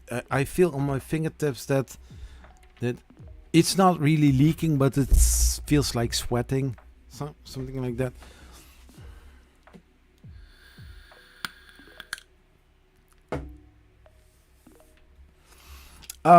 So I went to a vape shop that was just like 200 meters away from Walmart, and I'm very much used to America, so I took the car in order to drive there, like 200 meters. I didn't want to walk. Going America, baby. Hey, Jermaine, how you doing? Sup. So huge vape store with a lot of cool stuff, and so I got my top. I only had the bottom, so now I'm complete, all filled up. It's nice. It's bigger. I went from tiny to a little bit smaller, to a little bit smaller, bigger. No, a little bit smaller. A little bit bigger, and then even more bigger. I'm looking for it, but I cannot find it. So this was my latest version. Still can use it, basically. But I had to buy coils, which I didn't do. Anyways, so now I've got this one, thanks to, Tunkai. Hey, Captain Corn Makes, how are you doing? Good to see you, man. Oh, I was thinking, like, what does he mean with GTSY? Good to see you, Dan. Yeah. Hey, too hot to walk and some of the roads are hard to cross. Yeah, for somebody from the Netherlands, walking and riding bicycle is pretty normal here. If you are going for a distance, like for example to a supermarket, is pretty close by. I could walk or do with my bicycle, but since I'm also doing some grocery shopping, I take not only 2-3 items, I take more items. So that means I'm always going by car, but actually I can walk there if I have to and want to. But sometimes I have so little time and I want to put as much as possible things in a day. Therefore, I always go 2 a.m. in the morning to bed and get up out of bed at 7:30 p.m. a.m. in the morning. But it's it's walking distance. And the first time that I arrived in the US 2 years ago, the first time going to no, no, this is funny. The last time I went to Earth, was my first time being in the US. Because the year afterwards it was 3D Printopia. And now I have been there twice. So yeah.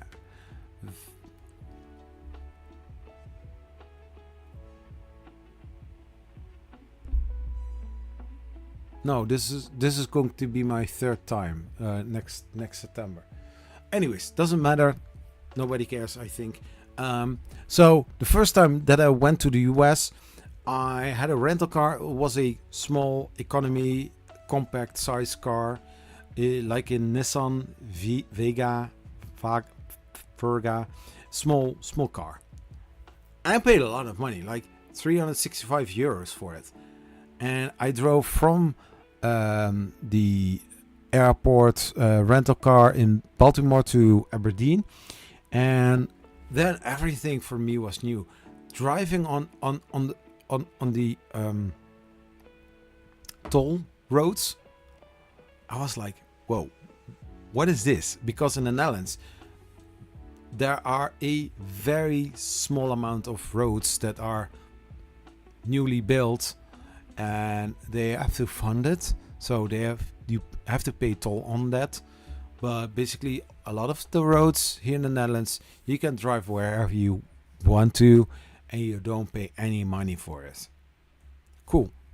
Maybe they should do that here in the Netherlands as well, and then lowering the tax on for the roads. Anyways, basically as a Dutch guy, we pay wegenbelasting. So yeah, we are paying for the the maintenance of roads and new roads. So I drove all the way to my hotel, which was actually a motel. And the first morning, on Friday, I walked from my motel to certain places. Even though I had a car, I didn't want to drive because I was, a little bit anxious. I wasn't familiar there, and I wanted to see and experience how it is to see the traffic, if you catch what I mean. So yeah, but I quickly switched over. I think halfway of the Friday, I said like, no, walking takes too much time. The distance are too far away. Just take my car. Just take the rental car. Just drive everywhere. And in a matter of minutes, it was so easy to drive wherever I want to. Like last year at 3D Printopia, I had a big ass pickup truck. So yeah, it's fine. It's nice. It's no big deal. I drive big distances, small distances. We had an offer to go to Zach Friedman's house, but that was an hour drive on Sunday. And I heard also that there was going to be a LobbyCon going on, or going to start. So everybody was going to the Embassy Hotel and sit there in the lobby and drink, eat, and have fun together while the Sunday was going to end. And still hanging out with friends. And Daniela also wanted to do that. And I said, like, yeah, I also want to go where some other people are going, because a big group was also going to Zach Friedman. But it was like an hour drive. And then also an hour back. But he was living close by. It's a mechanic. I understand for US perspective, it's close by. Yeah, we met briefly at RMRRF. Yeah. Yes, we did. But I'm thinking like, where was that? Because I also met other people as well.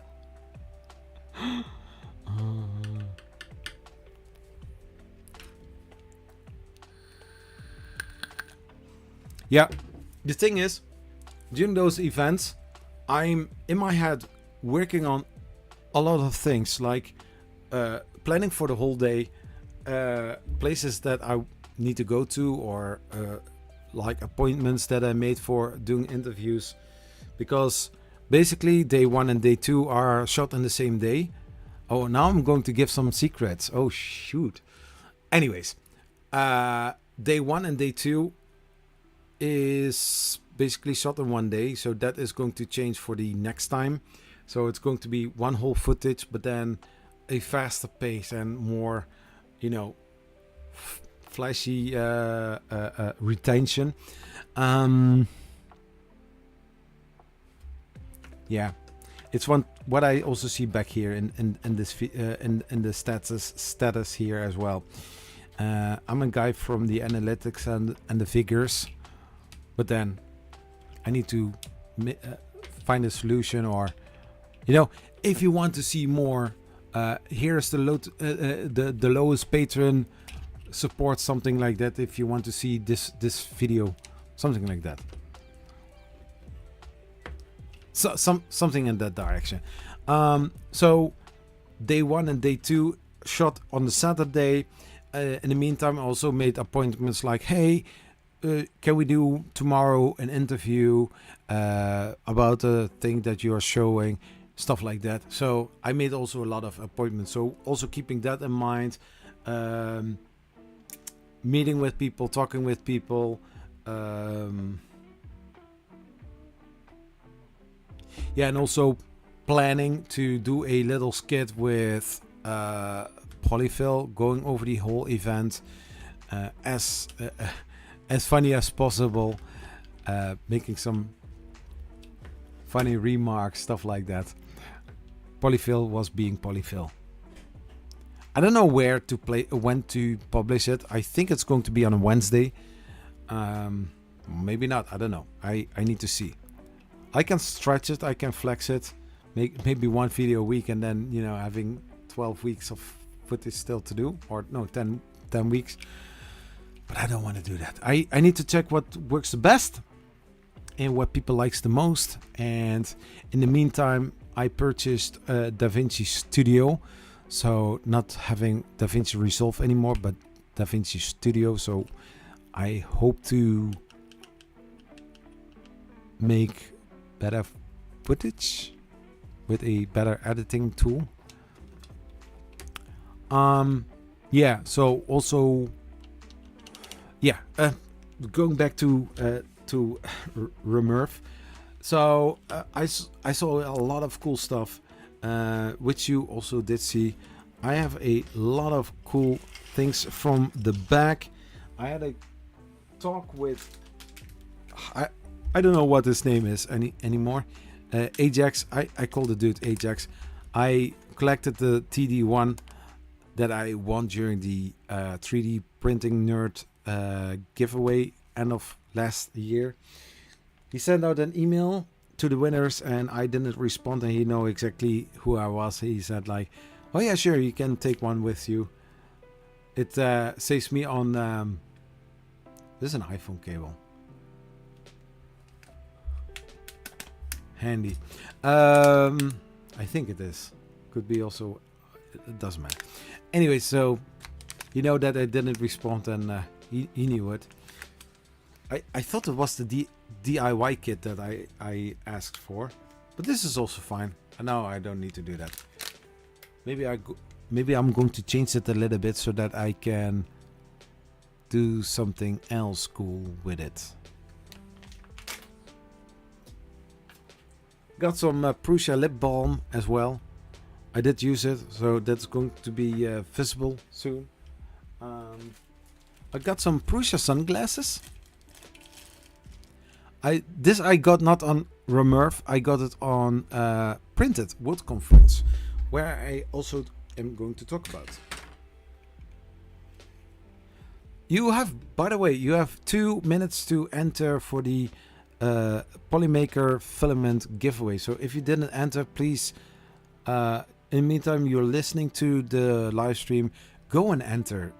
And maybe you will win a spool of Polymaker filament, which is amazing. So nice sunglasses of Prusa. They are not 3D printed, but they look cool. Maybe I'm going to do something funny as well with it.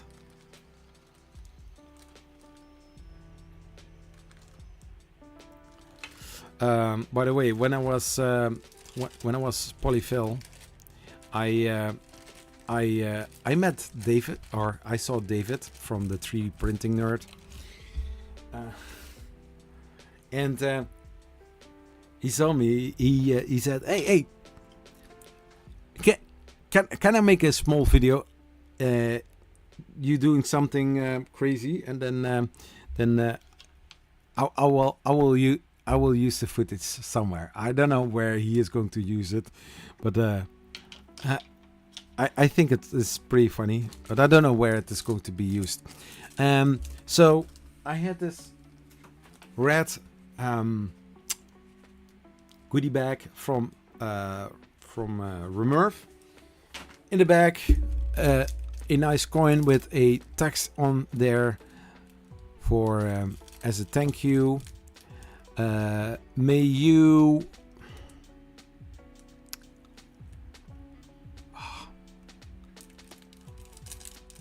I need different glasses to read. May you be proud of the work you do, the person you are, and the difference you make. Very cool, very nice. I got a lot of things that are not 3D printed, but they are fun trinkets. This is a little toy car, which is fun. I got here some little non 3D printed puzzle. I have no idea what the idea is, but I think like on this side getting the 3 balls inside of the washer, and here getting the 3 balls on each plastic washer. Then I've got here a rubber bracelet for the arm, 3D printed for 3D printing for everyone from Overture. Greg is an amazing dude. I met him several times at the RMRRF Fest. Had some nice hangouts. He is so cool. If you never have met him, go to Overture next time at RMRRF Fest and talk to him. He is amazing. Nice filaments as well. Do need to get my hands on a few spools of Overture. A spider. I don't know where to use it for, but anyways, a little ring for my finger. I cannot push it further or else it will break, I guess. Then some little tool. I don't know how it's called in English. A spinner. I think a spinner. But it broke already. It's thin plastic. I think they had to use 2-layer walls or 3-layer walls. I don't know. A plastic diamond. Something like that. Pretty cool. Some stackable things. I have no idea what this is actually. A balloon, water balloon. You can fill it up and then throw it against somebody and he will be wet. You can also do it against a woman and she will be wet as well. Then we have here a plastic soldier with a gun. You can do some pew pew or not, because it's plastic. It doesn't do any pew pew. Very cool, very interesting. Then we got here some stuff where I don't know what the idea is. This is paperclip. This I don't know. I need to ask Justin. He's not just in, but he's, I think, at home. So this feels like elastic band, but I don't know where to use it for. I've got a few more of those, so I have no idea what the relationship is for those or what I can do with it. Then again, another hair out of it. So I think this is a hair collector. So very cool, very amazing. Then another band, a dinosaur sticker and a chicken.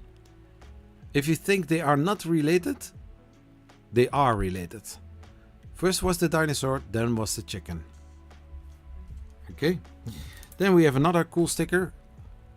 Micro Swiss, very cool. Nice company.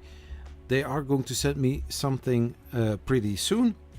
Then here another sticker from Protopasta. Protopasta rocks.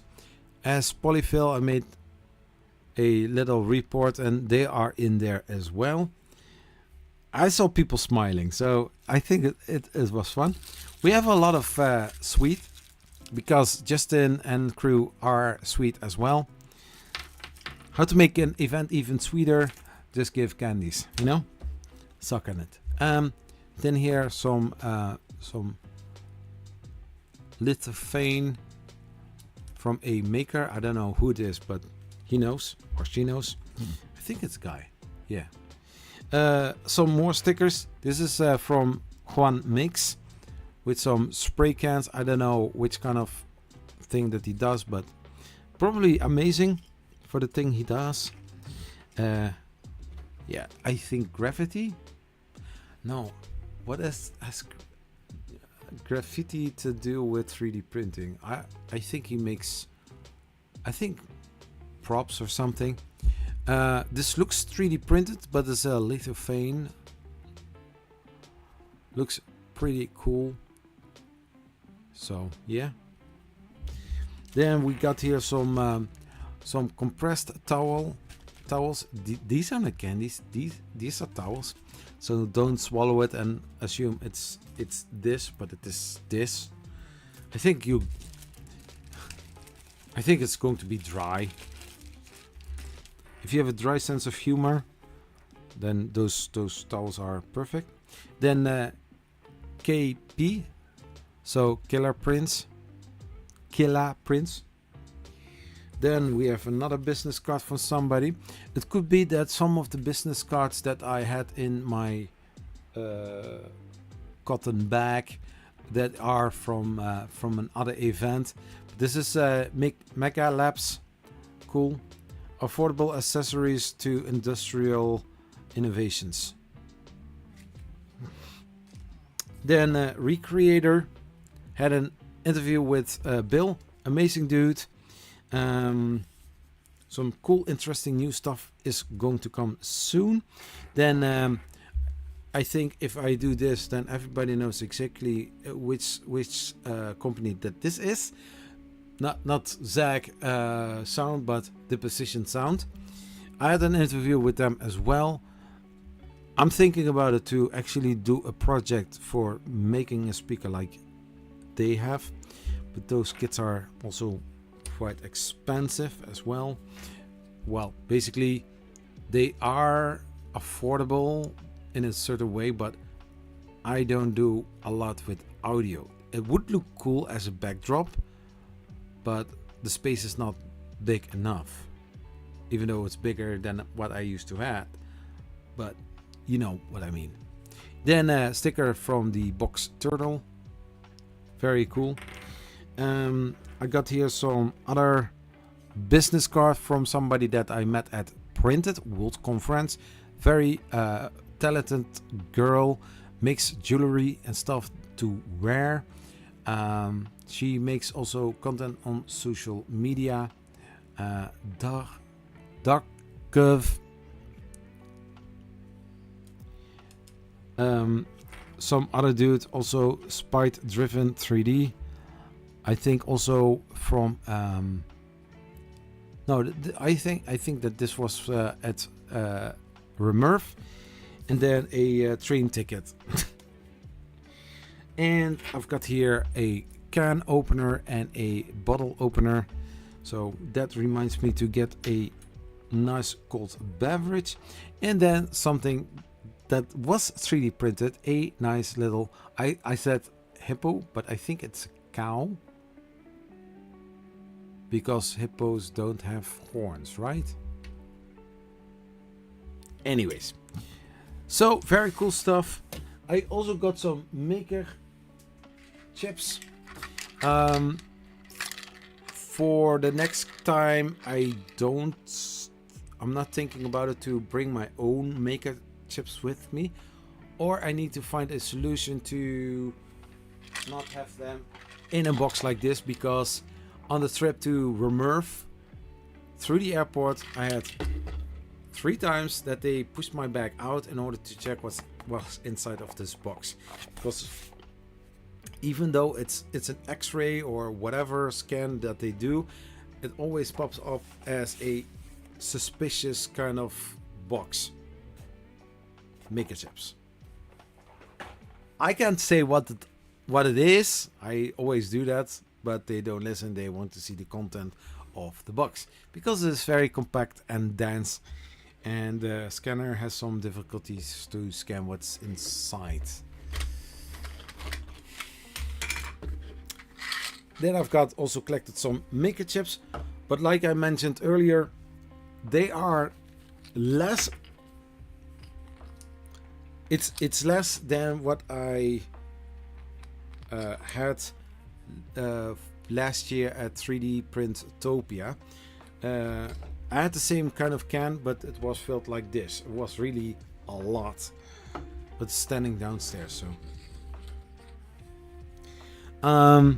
yeah, so one from zany maker Zach, amazing dude.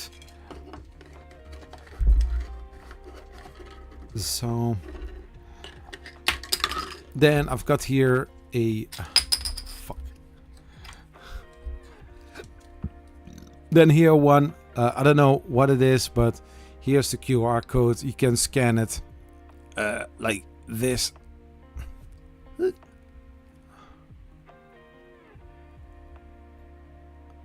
Yeah.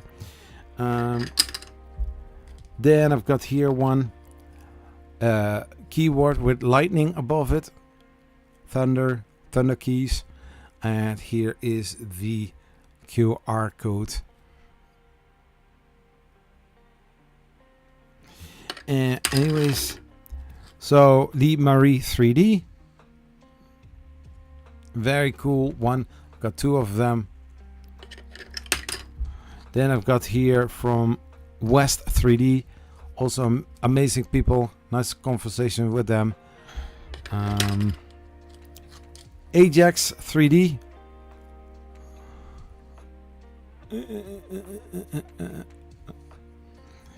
Then we have here a very cool, and now you would think that this is from a 3D printing booth. No, it's actually a food truck. And what genius thing that they did, they have a QR code.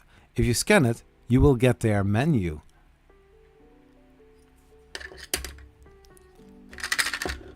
Then we have here also a very cool, smooth, shiny rainbow kind of flicker in it. I don't know which maker or influencer company that is. Here's the QR code. Very cool, amazing. I'm giving people extra additional time to enter into the Polymaker filament form. Here, another Lee Marie 3D. Here, G3D.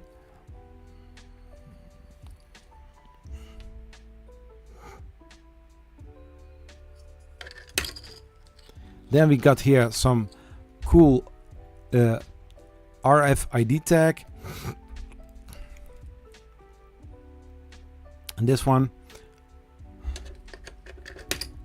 And then here, Recreator 3D. Reprinted. Very cool. Nice work, guys. It's looking pretty. And then Fix 'em, dude.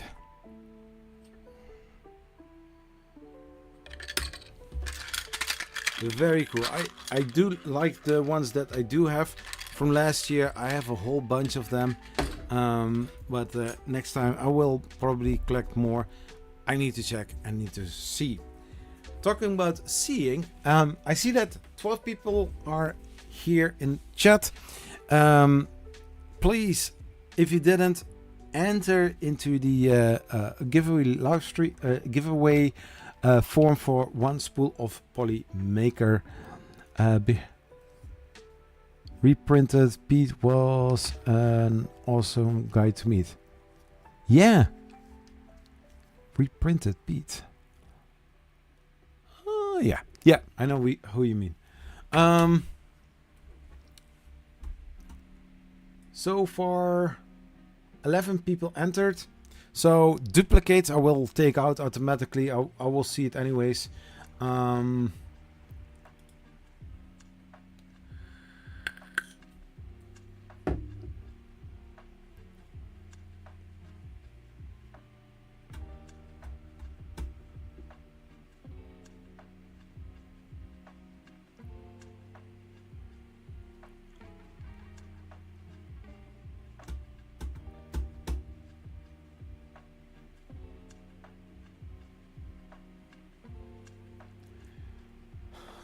Let's see.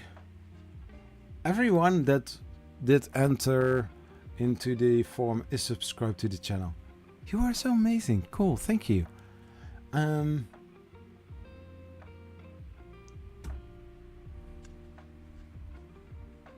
So 3 minutes until I'm going to close the form. So if you just joined and only watching, you have 3 minutes in order to enter into the Polymaker spool giveaway. I know, I call it so strange. I don't know why.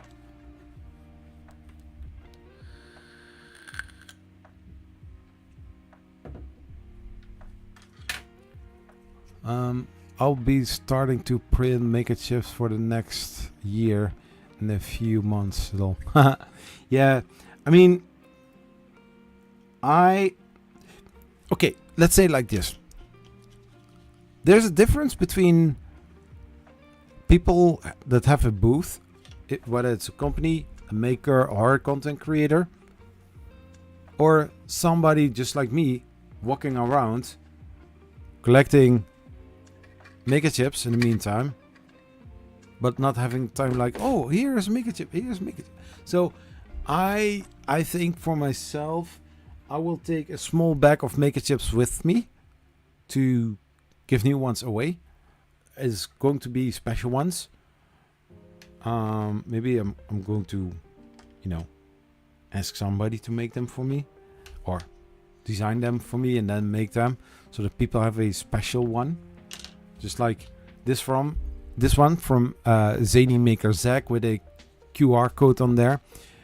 Yeah, basically I got some ideas doing something special. Then I need to see if it is going to work out. Don't give the let's see, now's your chance. People, don't miss out on this opportunity to win some filaments. Yeah, I don't know what the price is from the new HT-PLA from Polymaker, but if it is below the $35, maybe you can get a spool of HT-PLA filament. I'm thinking I might get a booth next year at RMRRF. Oh, that would be a nice beta printer. TGL, it was fun swapping them at Earth last year. Oh yeah, I can imagine that. Next year I will have a booth working on a collab idea for US small creators. Yeah, I mean, I don't want to give my preference, but in general, there's happening more in the North Hall than in the South Hall. And you will see that also back in the video. You know, like the North Hall looks much more fuller, even though there were some tables empty. And I don't understand why. So I might be thinking about it to do that next year as well. But it's something that I need to see. Bringing with me the positron and laptop stuff like that, but it's something that I need to see. And then sending my wife in order to do some shots and some other things. No, because in the end on Saturday, for example, and people who haven't been to such kind of events. So what most of the time happens, Rocky Mountains is like this. So Friday is setup day, and sometimes you see that people are still working on it, or maybe the next day in the morning that they have from 7 a.m. till 9 in order to get the latest things done in order to before the opening. But then after the audience, the public has gone on Saturday, you have the possibility to hang around, look to all the cool stuff on other people's booth, and just relax, hang out, talk, record, stuff like that. So you still have the possibility to shoot and make some content with also a cool beverage that you need to pay with your own money, because there's a special occasion where you are invited for, but you still need to pay for the food and the drinks. I don't care, I don't bother it. I think it's a great opportunity. Talking about opportunities, I see still 11 people entered. I'm going to now remove something. So unpin message, and 3, 2, 1, and no answers anymore. 11 people entered. I'm going to prepare the wheel of names.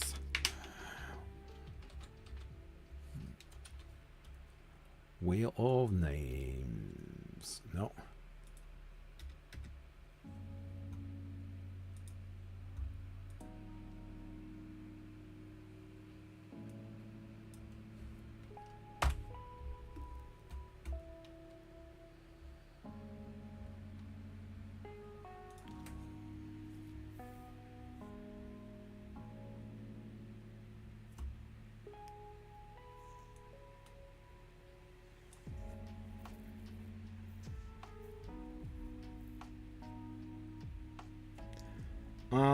For people who enter in the form, make sure that for your YouTube name you are not using an email address.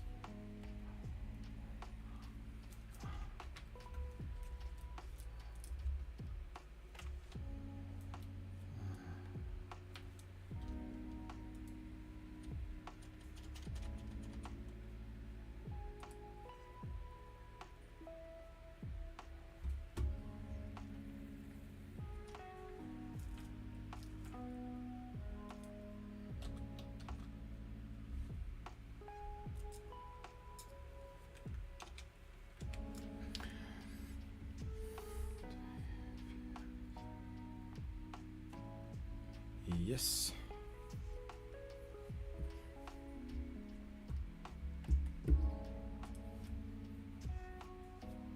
Just a second. I'm going to do something.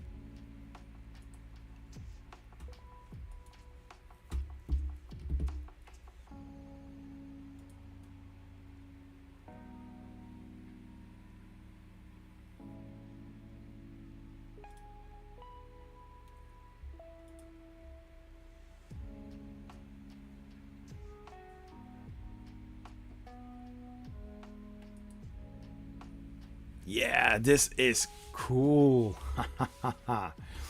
So I did do something. You were going to see it. So last time won tactical printing.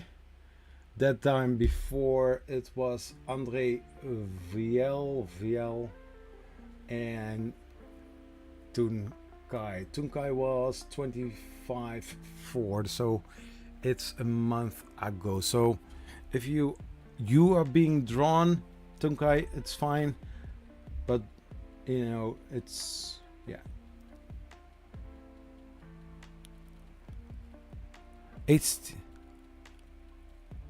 Well, HTPLA is now $24.99. It's a decent price.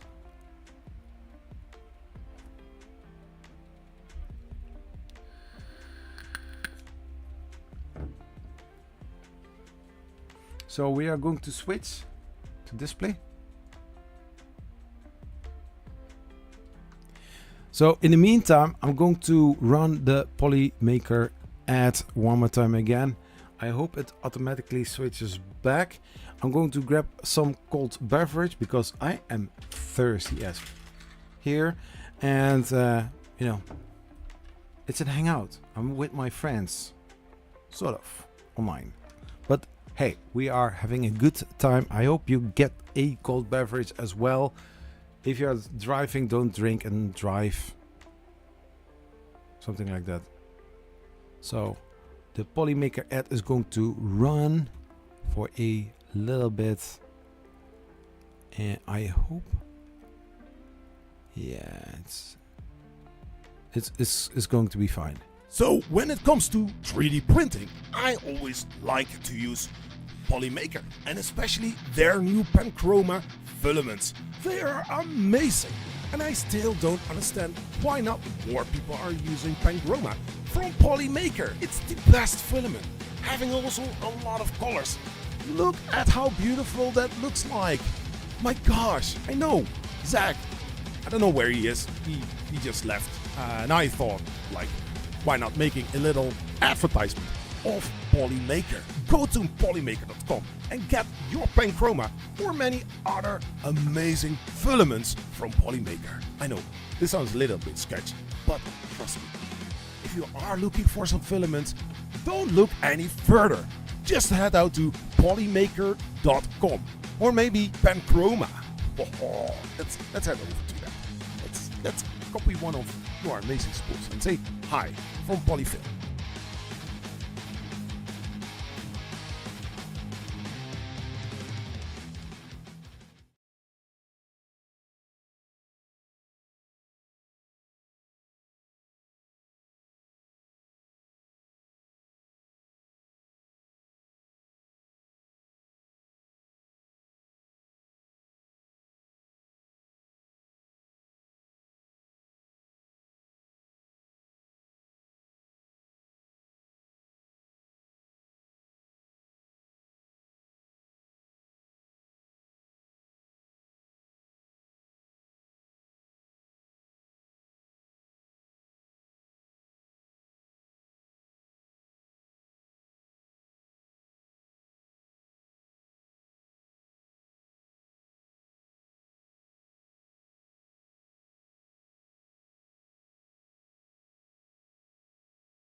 So,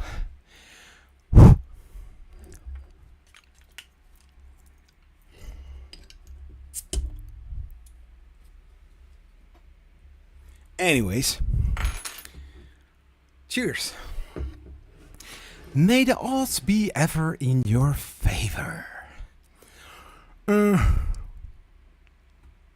Yeah. No. No, I had to grab a beer, so there will be another ad that is, you know, twice or 3 times as long. So I have some time to do other things as well. If you got a normal ad from YouTube, which I'm not really sure, who did get also ads from YouTube during the stream? Hey, that cube.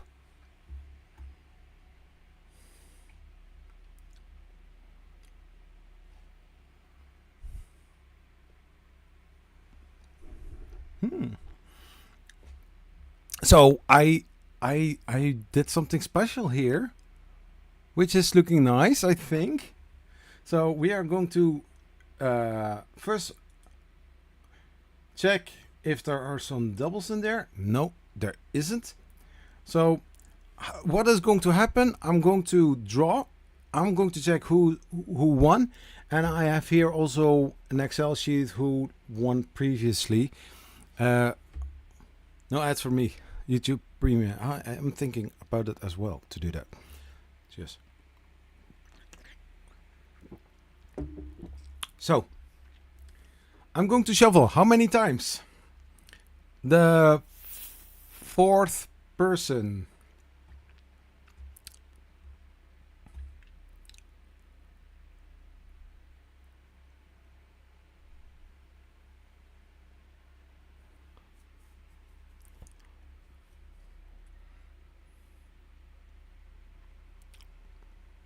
Yeah, there are quite a few ads, so that is running.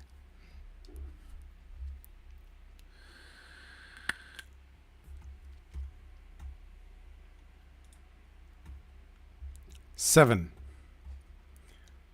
1, 2, 3, 4, 5, 6, 7. So it's shuffled.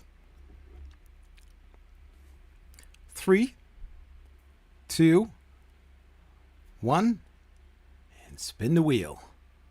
May the odds be ever in your favor.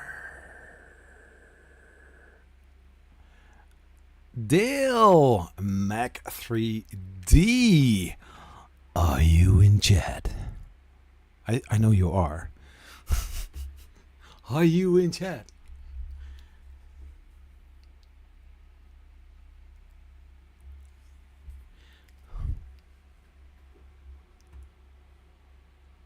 You have to be present to win. Huh, huh, huh, huh.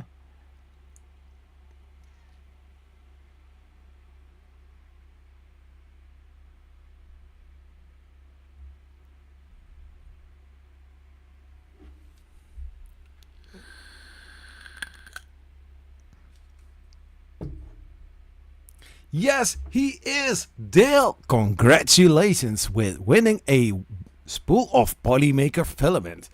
And of course, I am going to say it just after the live stream. I'm going to reach out to you with a mail. In the mail is a code and also a link. Click on the link, use the code, and also check out in the meantime which kind of filament you can order. It's not. I'm not really sure how the form looks like. It was for me a long time ago that I saw a form like that. But yeah, I mean, like, I don't know which kind of filaments you can choose from, but I think like the HTPLA filament would be nice. I'm going to do a new commercial for that, advertisement for Polymaker as Polyfill, and it's going to be hilarious. I have already a basic idea, but I need to see how I can work out with that.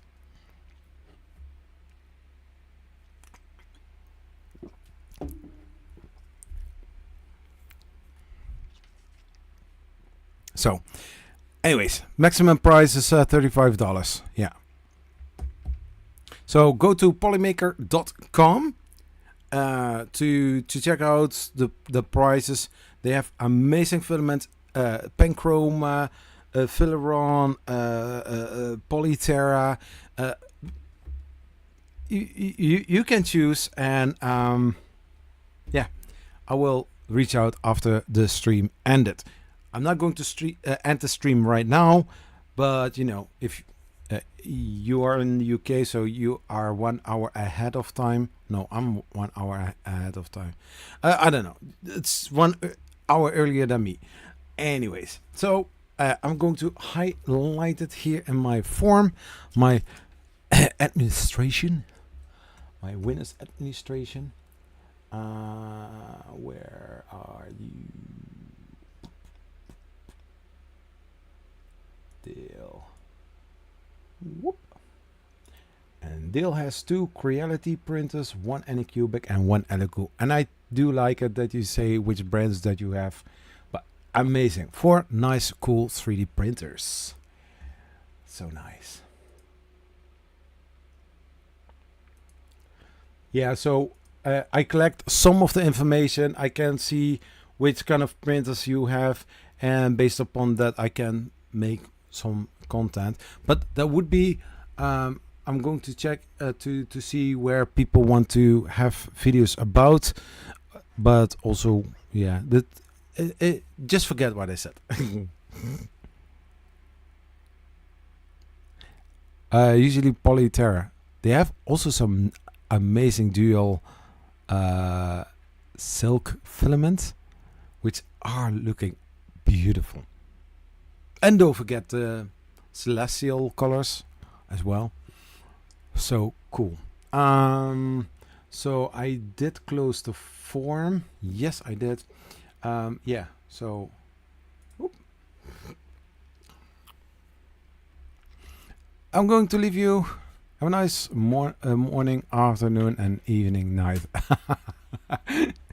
Hey, Tunkai, see you next time, man. In the meantime, did anybody notice something? I still don't have an answer.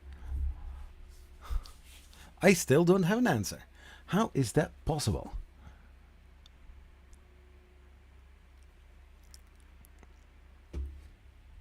Oh, before Tunkai leaves, I have a new camera. A different one. An Elgato face cam. That is different. That is the huge difference. The other camera is just laying here on my table, but I have a new camera. Not that Tunkai is laying in his bed, all wondering like, did I miss anything? What was different? I don't know. But I do need to say that yeah, the room is not good lit up. Not too bright, of course, but I need to figure out how to get the colors better using lights. For me, it's light enough, but the camera looks a little bit darker. But maybe I can patch it up.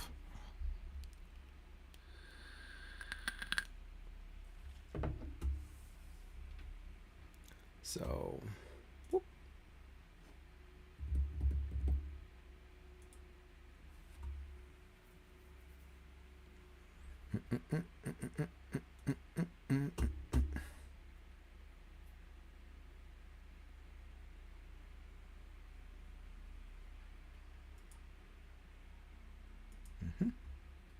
So the form is ready for next week.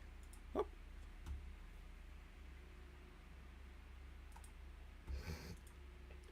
So,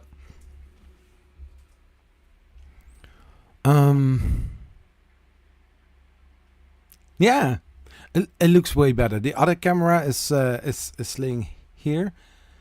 It's here. Hi. It's basically my handy cam. Yeah.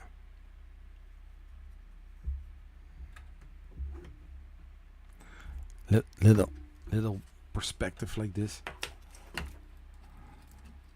No, a little bit different.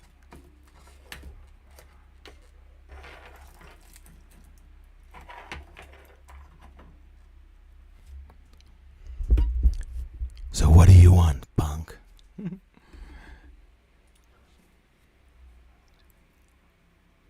Yeah, maybe I have to play a little bit with the color balance.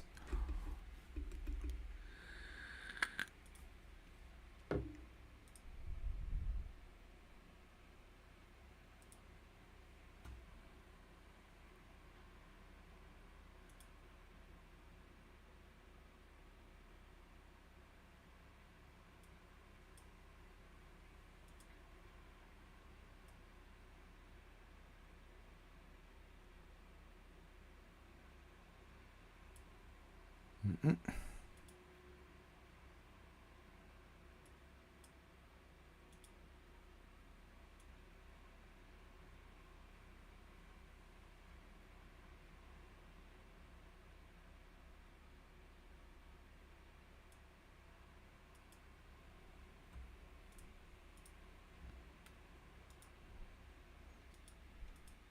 Yeah, I don't think that this looks better. Hey, André Valley. Andre, how are you doing, sir?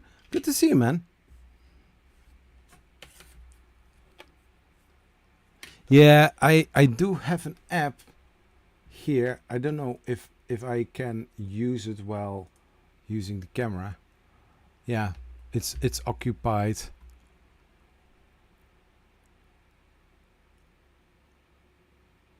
But basically, I need to switch over from this camera to the app, and then reapply it so that I have controls here.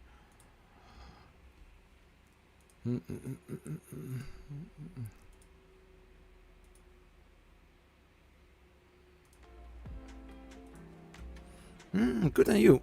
Yeah. So I was talking before the giveaway of the Polymaker filament, which you know, maybe. I was talking about RMRRF, so Rocky Mountain Rap Festival.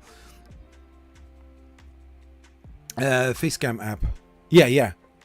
So I bought a new Elgato Facecam, the Mark 2. Or the Mark II. There is also a other one, but that one was like 350 euros. Was like, I can, but I don't want to spend like so much money on a brand where I'm not really sure about if that camera is better than what I had. Well, the Logitech is somewhat good, but for some reason it feels different. Seen your videos. Yeah, I was talking about it. I did show it. So if you have some free time later on, or maybe tomorrow or somewhere, you can rewatch a part of this live stream in order to catch up on it. I also talked about how I ordered this monstrosity in order to shoot at RMRRF, having a nice nice gimbal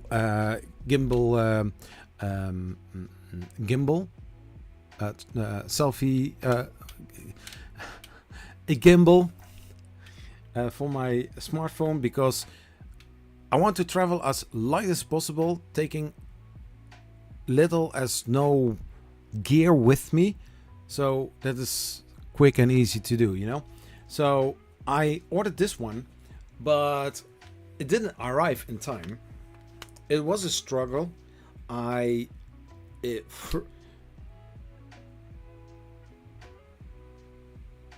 this?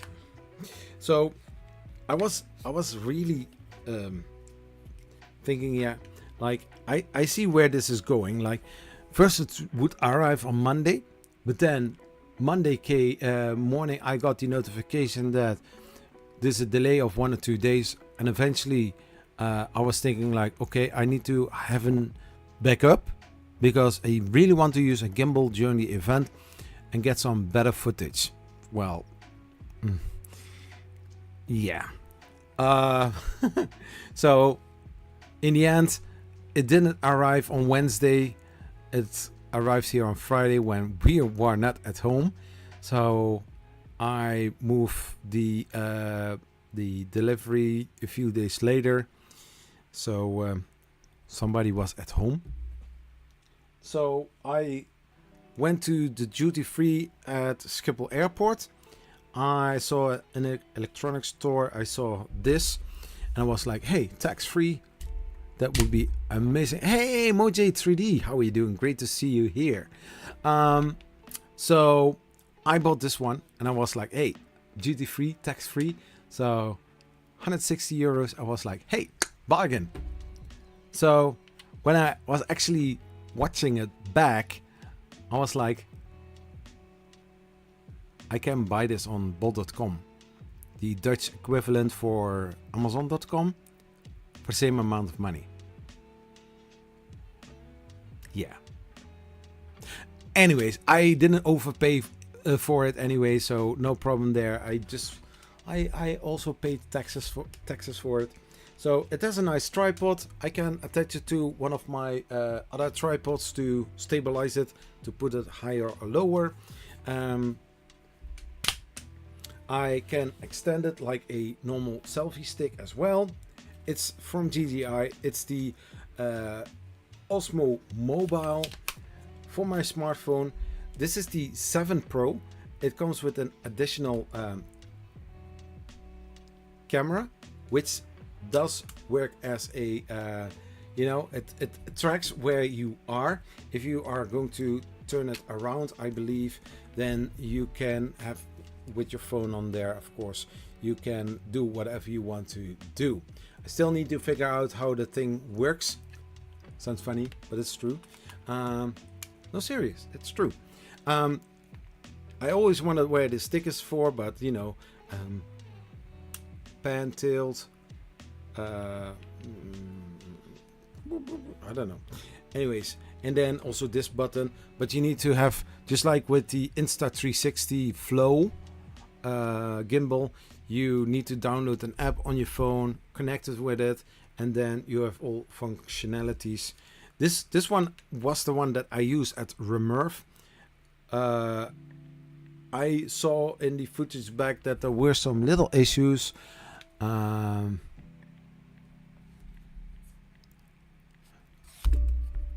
Where I live, orders are always late.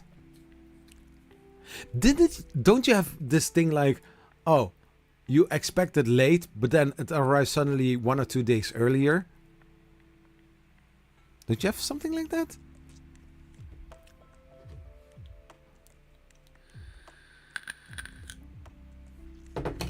So, but just like mentioned, I need to see how I can work with this. One I'm going to use at home all the time, especially for some B-roll footage, some other stuff. Maybe I make a little slider in combination with this to make some very nice footage for the B-roll, or maybe the A-roll. So yeah, that would be amazing. I was thinking about it to also use during live streams. I think this one does do it, but I know from the Insta Flow that this one also does do tracking during stream. So probably tomorrow during Jerry's live stream, I will be using my iPhone for that. I need to see how it all is going to work. We will see. We will see. Anyways.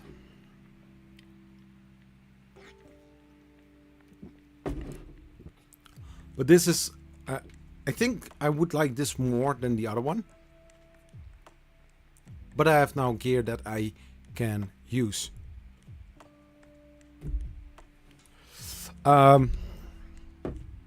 Yeah.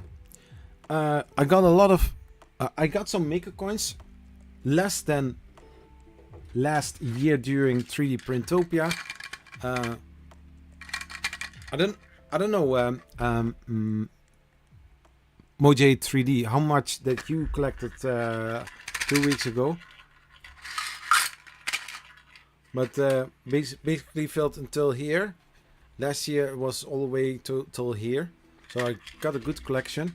For myself, maker coins, I have them packed like this. I need to find a solution for it that I don't have to take that much with me. So I think I'm going to make a dispenser like system that I can put on my jeans. So I can put them in the suitcase, and when somebody asks for it, I have maybe 4 or 5 cylinders where I can grab those maker chips out of and hand them over. I know that people that have booth or stands, they can put them in filament boxes and people can grab them. But for me, this box is a no-go, because I have all the time I'm having issues at the airports because they are so compact and dense. I don't think scanners do have a problem with it, but it is a denser material. And when I went to RMRRF, I got 3 times that they pushed my bag out to check what is inside of this box. So yeah, it's for me a no-go for taking it with me like this. But I don't want to throw them out because this is, or else it's filament waste. So I need to find a solution for that. The minimum of 3 to 4 days on small things, big things. If I'm lucky, 1 week.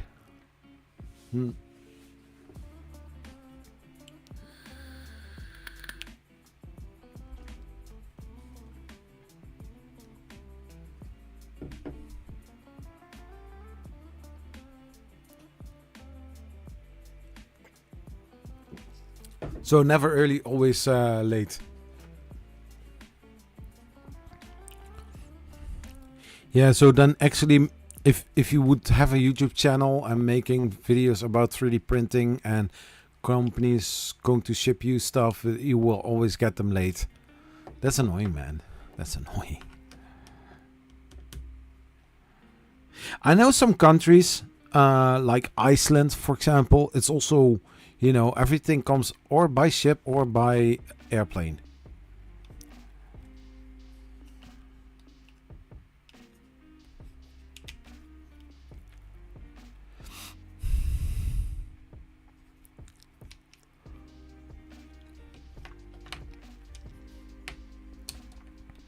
So yeah, also for my vape, I bought something in the US.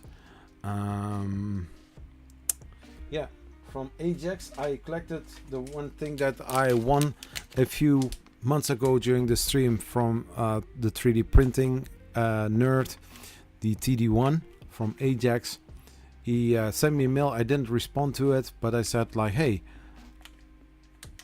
yeah, I live in Ireland. Yeah, it's I know where you live. But yeah, he's know that I didn't respond to it, and he said also the same thing that I said, like I can also give it to you when I'm seeing you at one of the events. Then at 3D Printed, nice conference, not a 3D printing maker fair or 3D print rep fest. It's basically where makers, content creators, and companies are coming together and are holding presentations about certain topics, about their brand or about the thing that they are known for, and then building up each other basically, because the companies said also what they are looking for in content creation, and it's basically not showcasing their product all the time as in a review, how to use it, stuff like that, but actually more in the sense of, hey, I'm building this amazing huge house, for example, all made from 3D printed blocks, for example.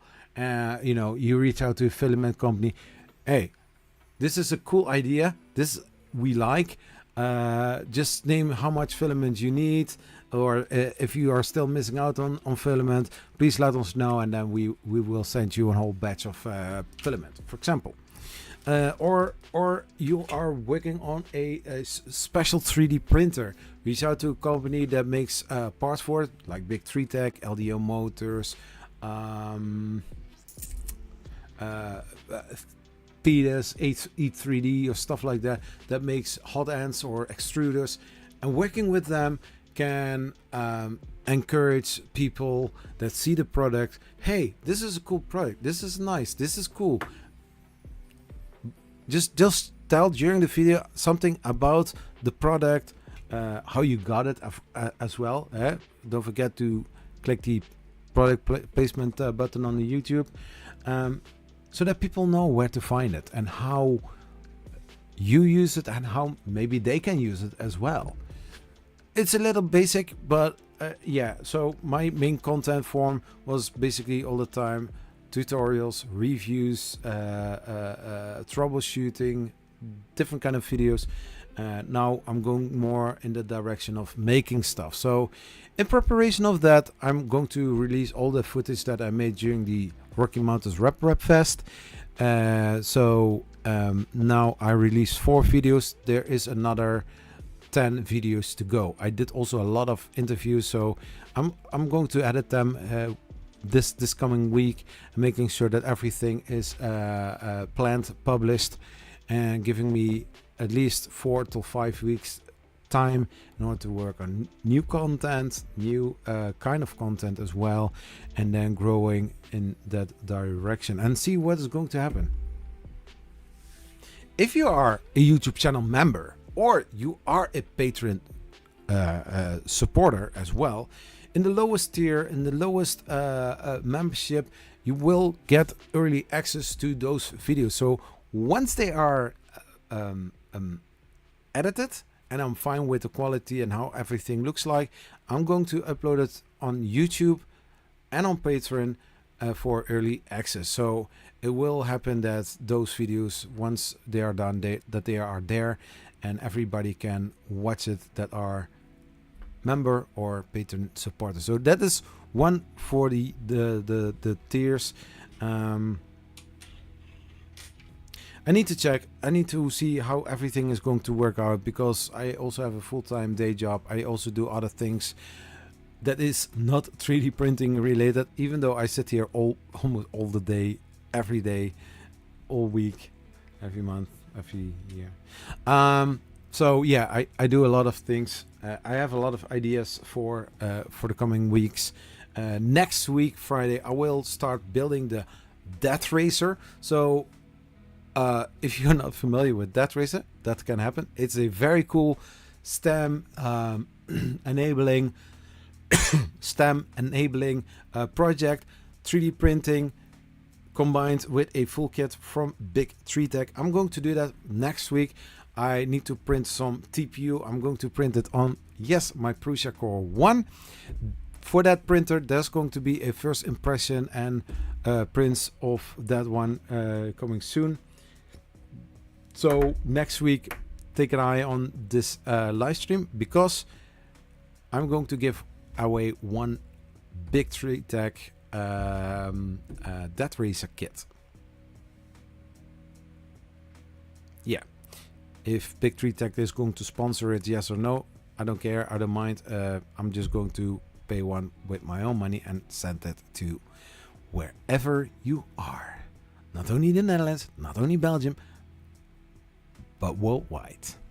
So yeah, that week after, I'm going to continue with the Ender 3 NG build. Let's take this one away, because even though it's not hundreds of euros, I don't want to kick it over.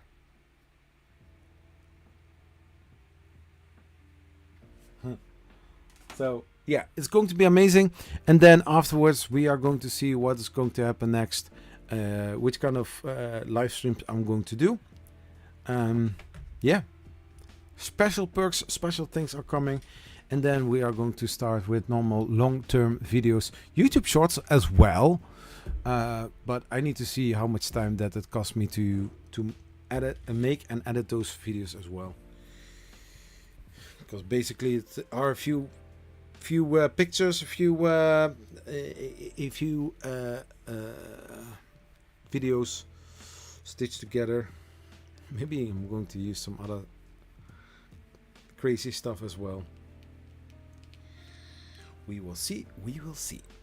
Time. It's now almost 3 minutes before 1 a.m. in the morning, my time. I'm streaming for 3 hours and 18 minutes, which is cool. Internet is stable, luckily enough. We had a little dip for like 15 till 20 seconds. Is there anything special you want to see? My P1S, I waited a month. Wow.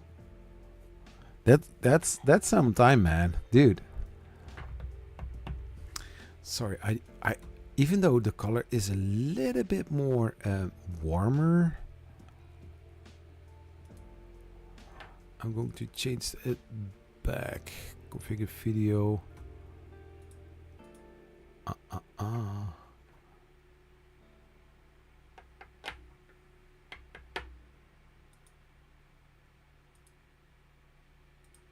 Yeah. Okay. Yeah. This is more natural.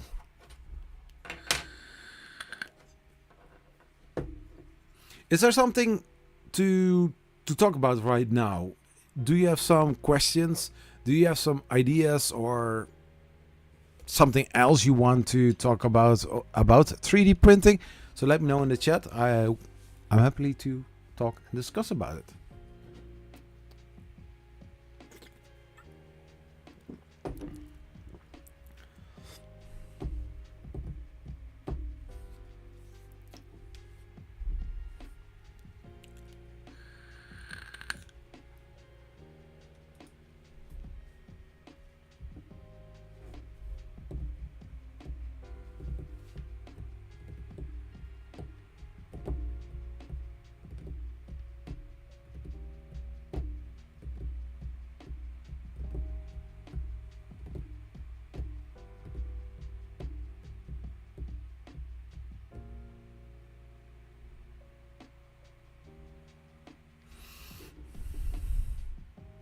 Almost way? What does that mean?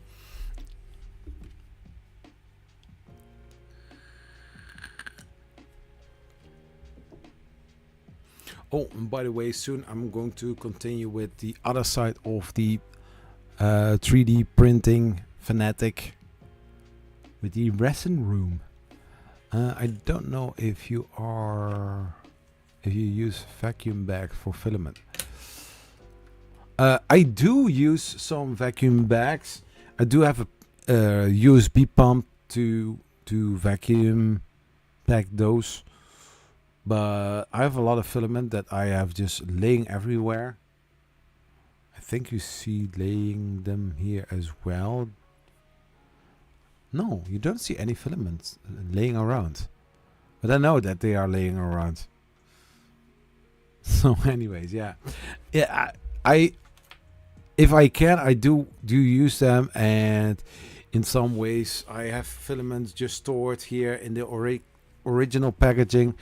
Also the filament bags. There's a cool project coming soon which have to do with a vacuum sealed polymaker spool of polymaker filament, some vacuum seals, and something cool which you can appreciate, maybe, I don't know, or maybe can get triggered as well. And it has to do with Oreos, like the Oreo cookie.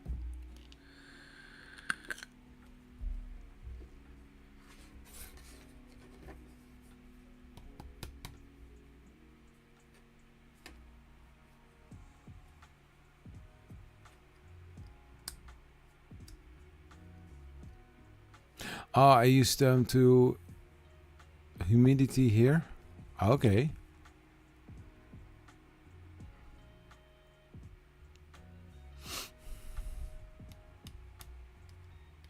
Yeah, if it is in your area very humid, I can imagine that you want to use vacuum bags as much as possible. At this moment, it's like 28 degrees C in here. I'm on the attic. Hey, Nonstick, great to see you, man.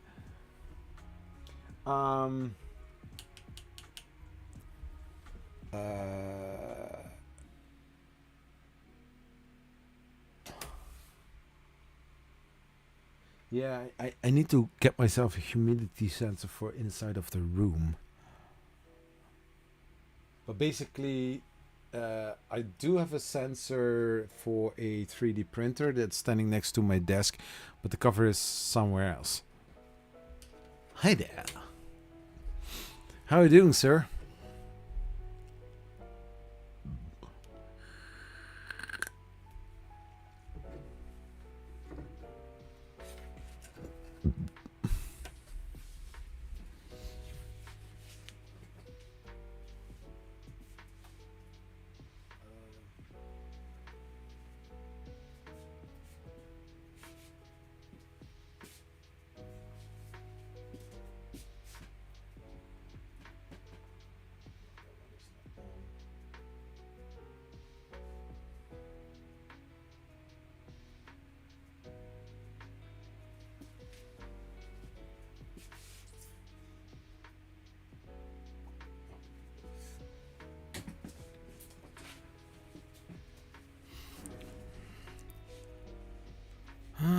It's great to see you too, buddy.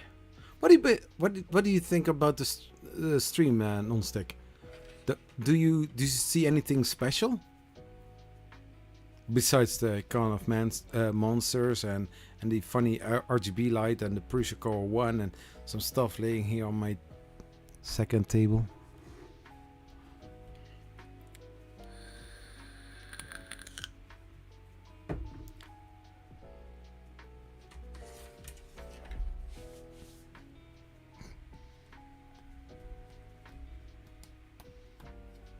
Oh, and by the way, during live streams, I will be fixing and repairing my old 3D printers. Repairing in the sense of like adding the materials that I took off for some other projects where I didn't have money to buy some additional stuff in order to get a project running.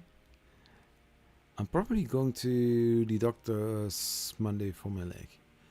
I couldn't... Oh, that's serious. But like you said, you could have. It can also be that you don't have it. To hashtag stay positive.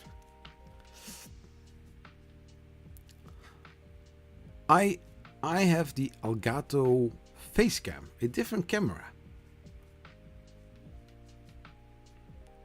The other one is just laying here. It's a great camera, but I don't know what is wrong with the camera all the time.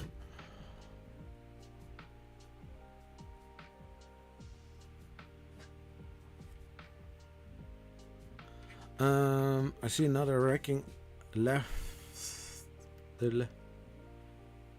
Oh yeah, but that racking I still had.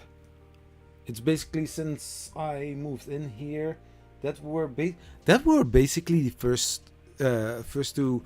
Those two rackings are the first two that I placed there. Oh.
Yeah, this is a nice camera.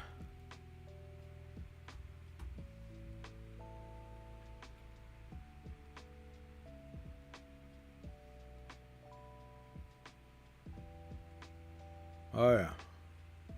Yeah, I see where you live.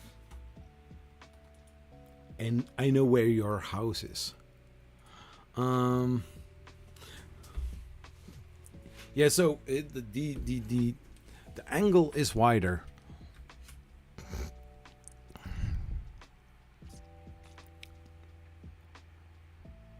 And I had no problem whatsoever to add this camera to the OBS stream. Much clearer, yeah. So it's basically the front of the camera is a little bit back, so little indent, let's say like that. So I can, if I want to, I have a little shutter that I can close. I can close the camera without closing the camera.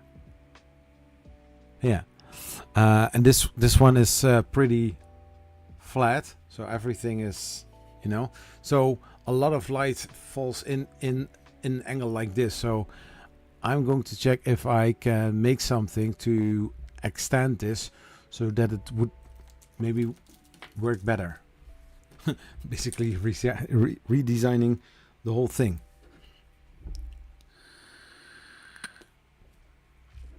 But now I have to find some better lighting so that the room looks pleasant.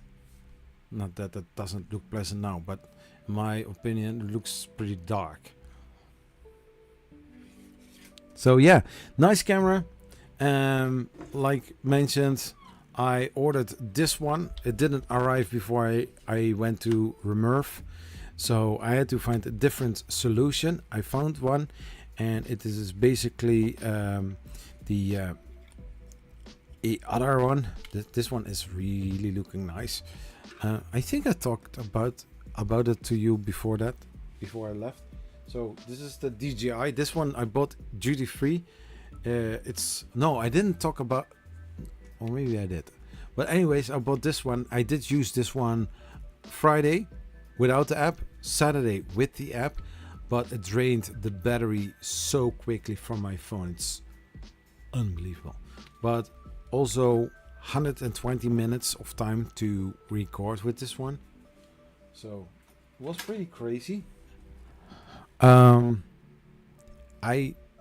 was also thinking about it to upgrade this microphone for an Elgato microphone, but then this one was like 250, 300 euros. So yeah. And I mean like a XLR microphone, like not USB connected, but with a special control panel here. I think in settings you can put it a bit more light. Yeah, but the thing is, I need to change this camera into the camera where I'm using the camera hub. If the camera hub doesn't work one time, then I'm pretty much screwed.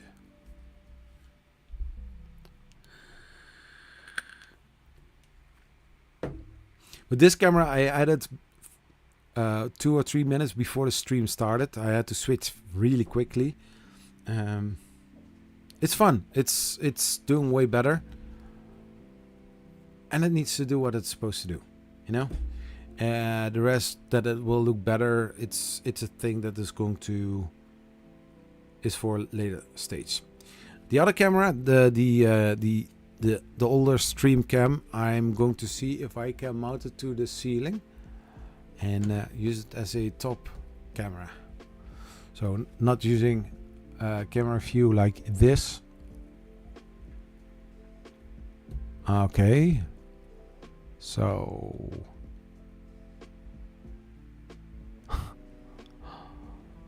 yeah.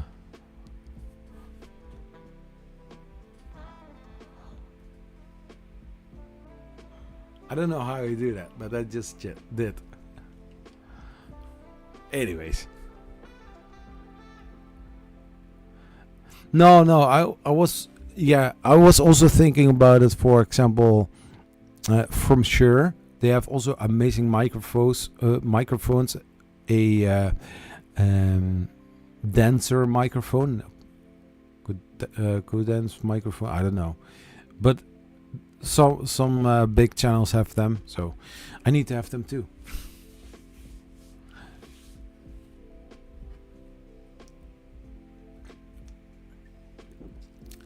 And also a second key light on that side in order to get some better lighting without my face being all white out.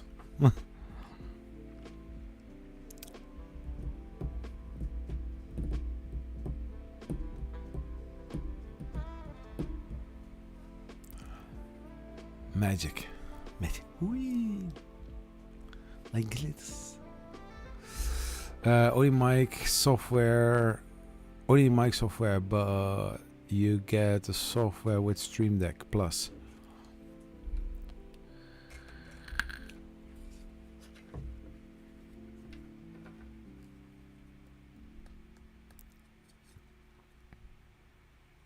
I love that one.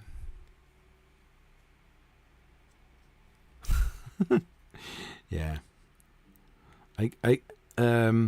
Yeah, so I mentioned, maybe you missed it. I'm going to more focus on making, uh, no, making stuff, so project-based videos, and less of the things that I'm used to do.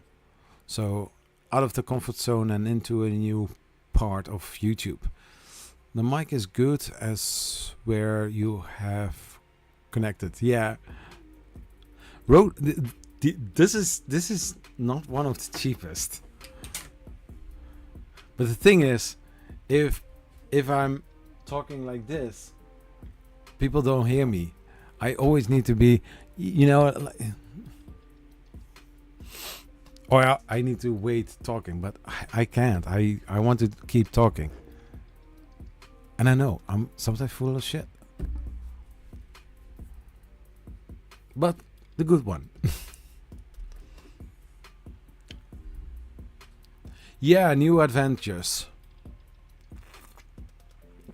So, in total, I have 14 folders of RMRRF, and every folder has a lot of footage in there. Of course, some have less, some have more. But basically, I got footage for at least 14 videos. I did talk about you, Nonstick, about that. But, 4 of them are released, so I've got another 10 to go. So if I publish every week 2 videos, that would mean that I still have 5 weeks to edit and publish them. If you subscribe to the channel, you only see them when they are live. But if you are a YouTube channel member or a Patreon supporter, you will get early access and also a shout out. I still need to move the whole thing over that I had in the old studio. I'm working on that. I need to find a place where I can put those supporters as well. But I think those extra exclusive benefits is a thank you for the ones that are supporting the channel. Yeah, I did see that YouTube I'm with vidIQ Boost again. They also mentioned to make special videos for people that are subscribed to the channel. But then I'm like, people can be not subscribed but follow your videos every single time. So there are more than 30,000 people watching my videos that are unique views. I need to win them.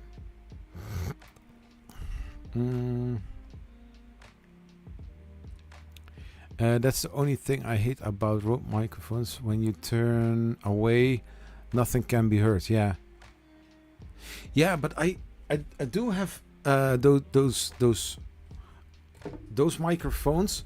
But the thing is, I don't want to charge them every single time, or being dependent on a fully charged every single time, because what most of the time is going to happen, or the battery is empty, or I'm recharging them every single live stream again, or before every live stream. So batteries have lesser and lesser life if you charge cycle them every single time. So I want to be careful.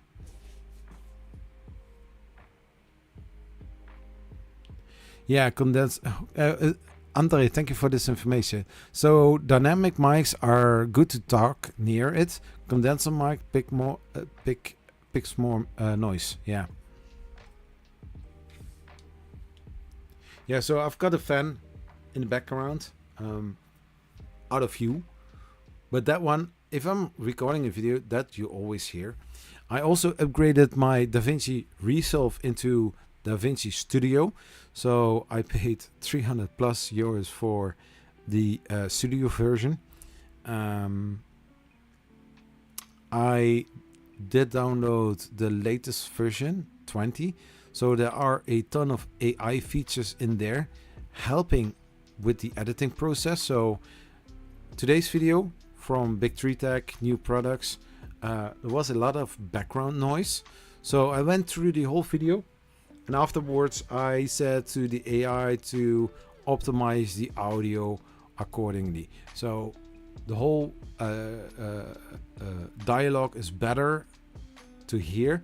I don't know how the loves compared in order to the video itself. I need to check that.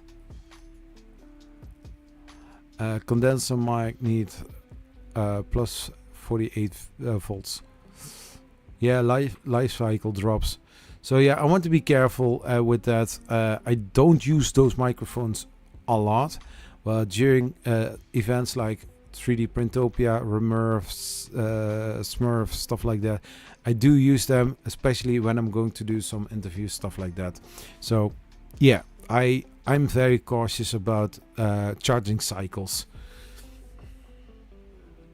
Not like, oh, I have used this for 40%, let's charge them again, because I'm going to do 4 or 5 hour live stream, and then halfway through the live stream, oh, battery is empty. Oh shit, now I need to switch over to another microphone.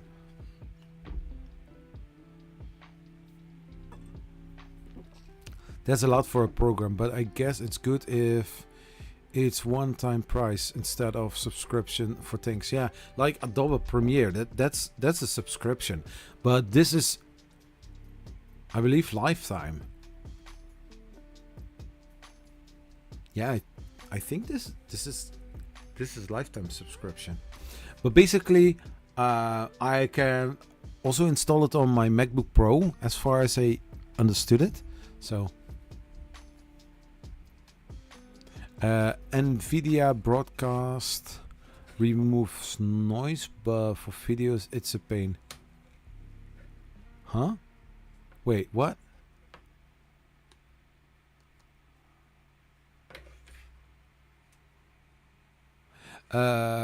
Wire lav, but not as free moving.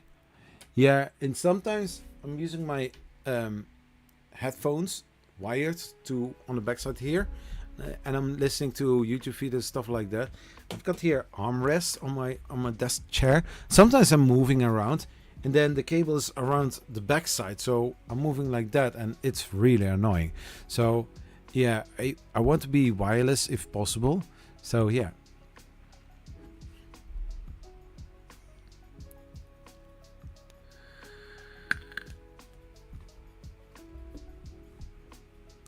But for video, it's a pain if you have a RTX. Yeah, I've got an RTX 3060. I've got 2 versions back. Yeah, when I wanted to open the DaVinci Studio last or a few days ago, I had to upgrade the drivers on the NVIDIA for the graphics card. And I had an error all the time. So annoying. I had to download another app, then install the driver. Now it's working, but it was annoying. And I was also looking for maybe going back to a Mac Mini for editing videos. But then I was like, yeah, but the problem is it's harder to upgrade. And what I have still does do the job, but if I can upgrade it somehow, yeah. The thing is, this this main board from the computer has 2 slots for the RAMs, so that means now it's fully occupied with 2 16 gigabyte RAMs, so 32. But if I can only go up to 64, so it means that I need to replace those 2 DIMMs for the 32s.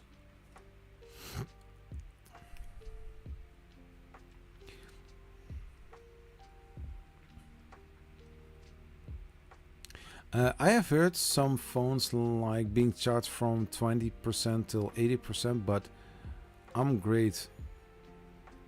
Better, healthier batteries, but you can go to use 60% or battery. Yeah, yeah. It's also the thing that I have. I'm like my battery cycle of the phones are precious to me, and the phone that I sold early this year had still like 93% battery condition, so it's only charge when it is needed. And a little life hack in there. I don't know if it is a real life hack, yes or no, and don't trust the word for it on me. But what I sometimes did was charging it, but before the charge is finished, just take it from the charger.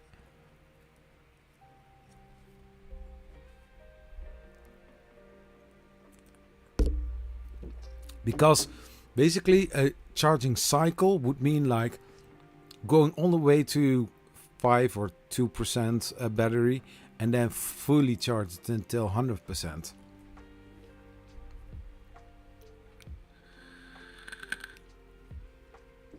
And sometimes doing that, it's good for the phone. But doing all the time like short charges, that is also not always good.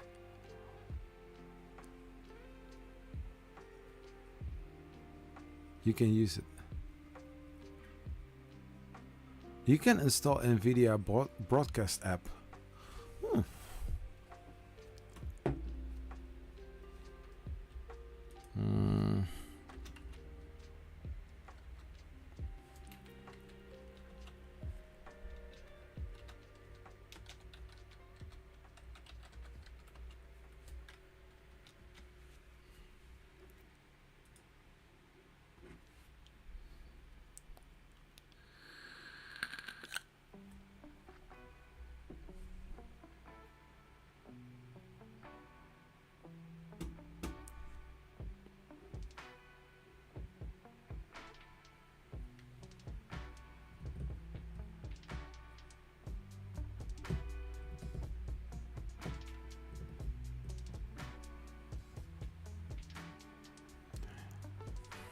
But the thing is, with something like this, I have the idea that it is going to weigh heavier on my my system, because now at this moment I have 0 dropped frames. I'm pushing out 10k kilobit per second. I'm streaming now for nearly 4 hours. The CPU is at 3.9%, and I'm streaming at 60 frames per second. So I think, in general, this is good.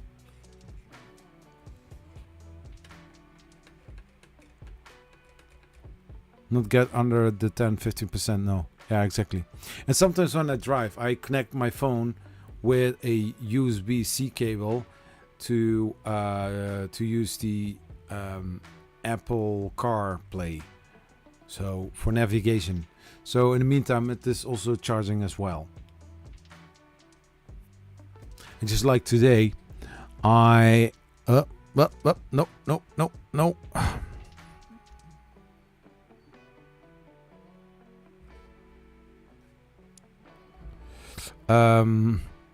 Now my phone is at 79%.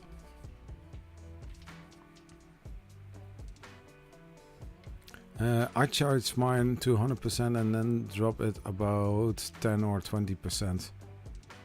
I go lower than 20 or 15, over even 5 sometimes. Yeah.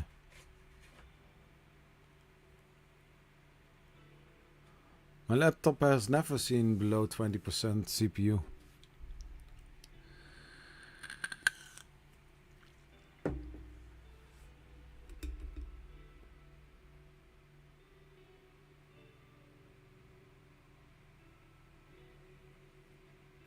Virtual background.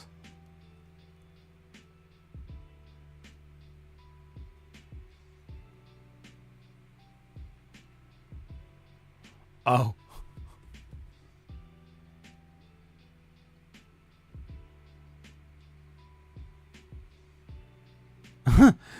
So the NVIDIA broadcast app, thank you, Andre, it has eye contact.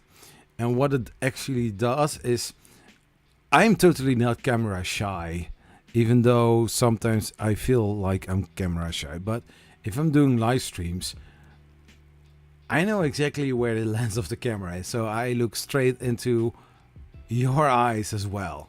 Hi, I'm Zach. But basically what it says here, yeah, they say in Dutch, hold the price inside eye contact beta, make use of AI to let it appear if you are watching directly in the camera. Even when you are looking from the side or making notes. So I'm like, I always look in the camera. I know where the camera is. I'm aware of the camera. It's no problem. I very much used to. I was a very shy guy when I was a little kid and grew up and a teenager and young adult. I was always shy and I was also bullied. So I think that two are a part of it. But anyways, so yeah, it's fine. It's no problem here. So virtual key light. Yeah, why would I use AI in order to get better lighting if I can buy a better light? I use only noise removal. Yeah, in some ways I can do that here as well. I just select here a filter and I can remove noise. I mean, filter, add, noise suppression.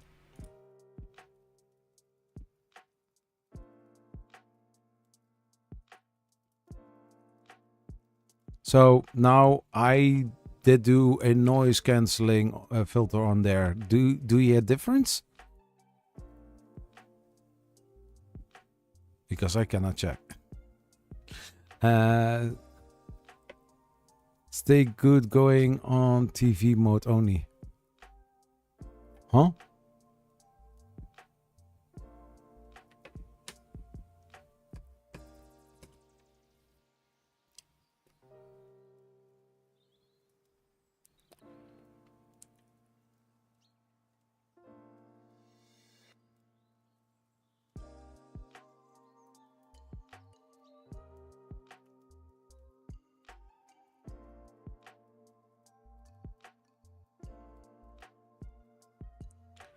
Yeah, so I think the app could be nice, but then on the other hand, I think I'm not going to use it at the moment.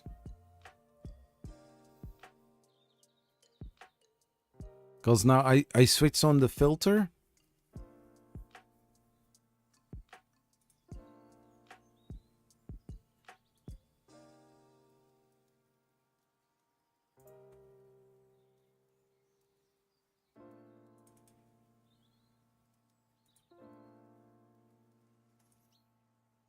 Mm-hmm.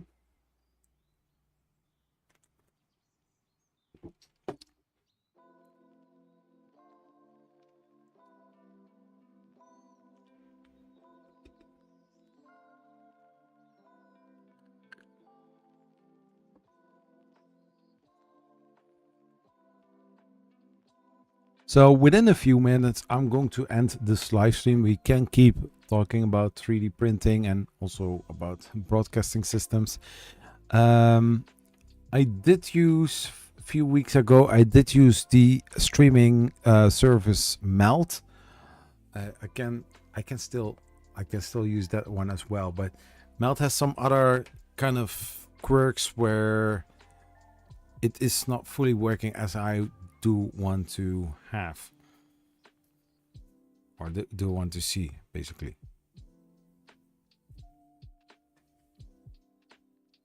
No, so basically for now I do want to the BBC.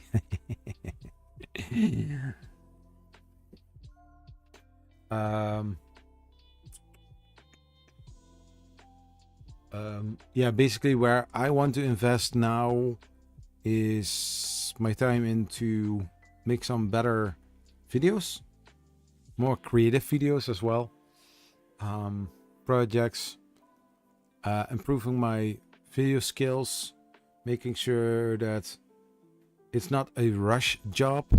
Sometimes it is a rush job because I'm also working. I'll see. I'll see what's going to happen.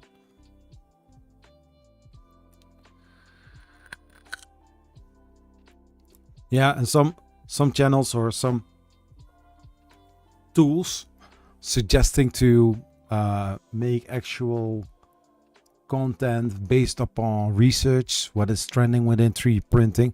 I'm like, yeah, so what you want me to do is make a video about a topic that is very popular. How do you know it is popular? Because people already have a video about this topic, and now you want me to make a similar video because it's trending. Really,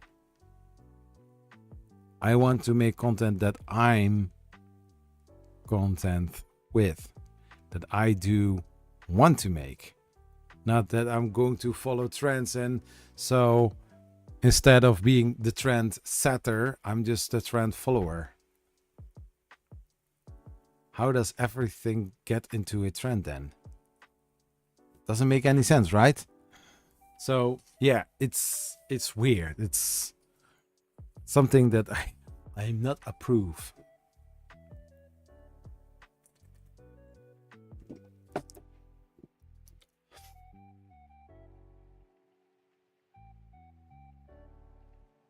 Hey, Clownhammer, how are you doing, sir? Good to see you.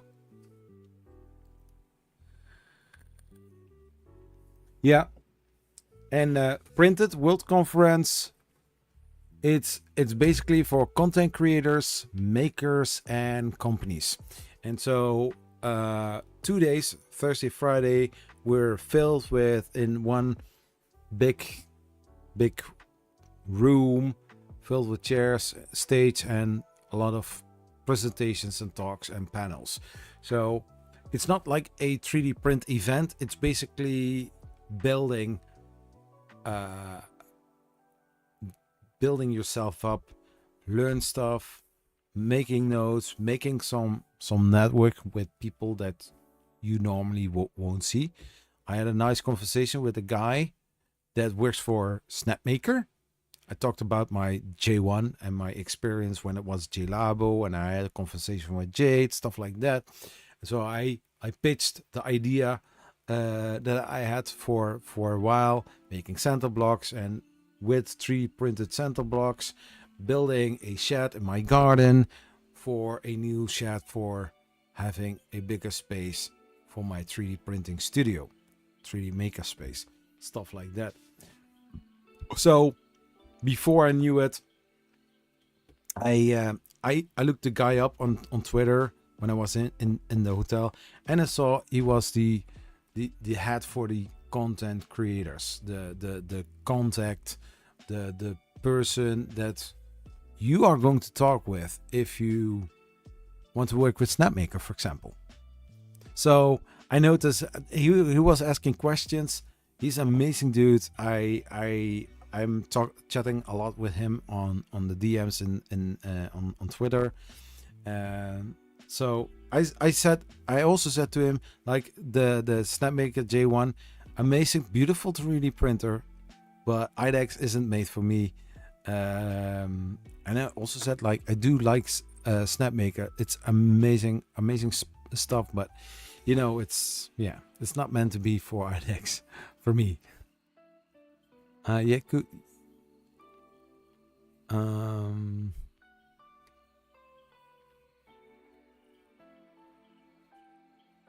Guess I'm late.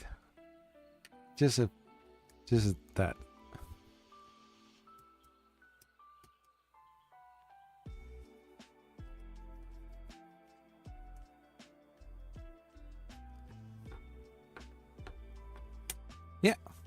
yeah, that is how things go. But yeah, so also at RMRRF, I talked with somebody who is actually the vice president of Formnext.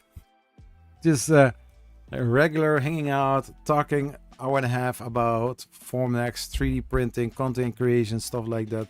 So I will be thinking about to make a special video, and I'm going to check with this guy if I can shoot some amazing footage of Formnext in a different kind of style.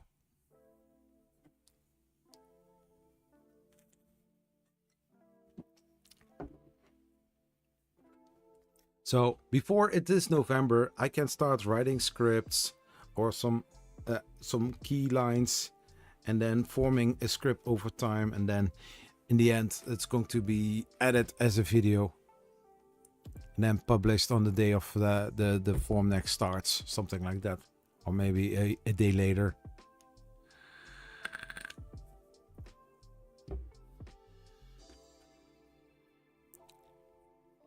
Drone style. Yeah, but basically drone style, I can now, talking about drones, I can take my GGI gimbal, I can extend it, and then you know,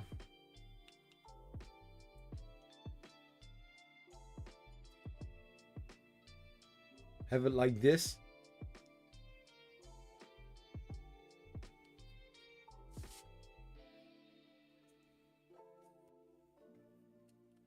And I have the possibility to add here another stick to it and then hold it higher.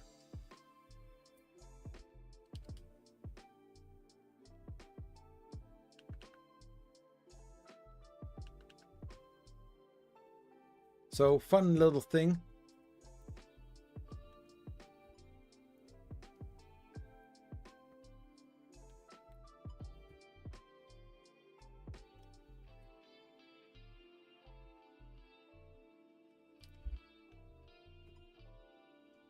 I didn't know it was bleeping.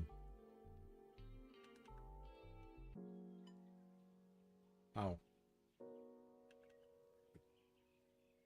Yeah, so nice selfie stick. Gimbal from GGI. But I also have one since when is it making sound? It didn't do that before, so I think I accidentally pressed something in order to turn it on. And then I've got here from the Insta360, I've got also an selfie stick gimbal. It's nice, and it has also a connector for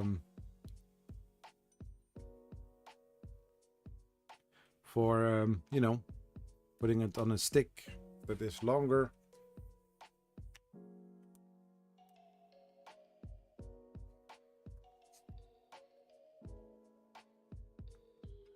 So I've got some possibilities. Those sticks are going to be used in future videos as well to make some amazing B-roll or even A-roll as well. So yeah. So now 4 hours and 4 minutes in the stream. Everybody who just joined, thank you so much for being here. I gave one spool of filmmaker to an amazing dude, Dale. What was the dude's name? Dale Mac 3D. So that is amazing. Just a little ad for the sponsor of that giveaway stream. I will be right back. So when it comes to 3D printing, I always like to use Polymaker, and especially their new Panchroma filaments. They are amazing, and I still don't understand why not more people are using Panchroma from Polymaker. It's the best filament, having also a lot of colors. Look at how beautiful that looks like. My gosh, I know, Zach, I don't know where he is, he just left. And I thought, like, why not making a little advertisement of Polymaker? Go to polymaker.com and get your Panchroma or many other amazing filaments from Polymaker. I know, this sounds a little bit sketchy, but trust me, if you are looking for some filaments, don't look any further. Just head out to polymaker.com or maybe Panchroma. Oh, let's head over to that. Let's copy one of your amazing spools and say hi from Polyfilm.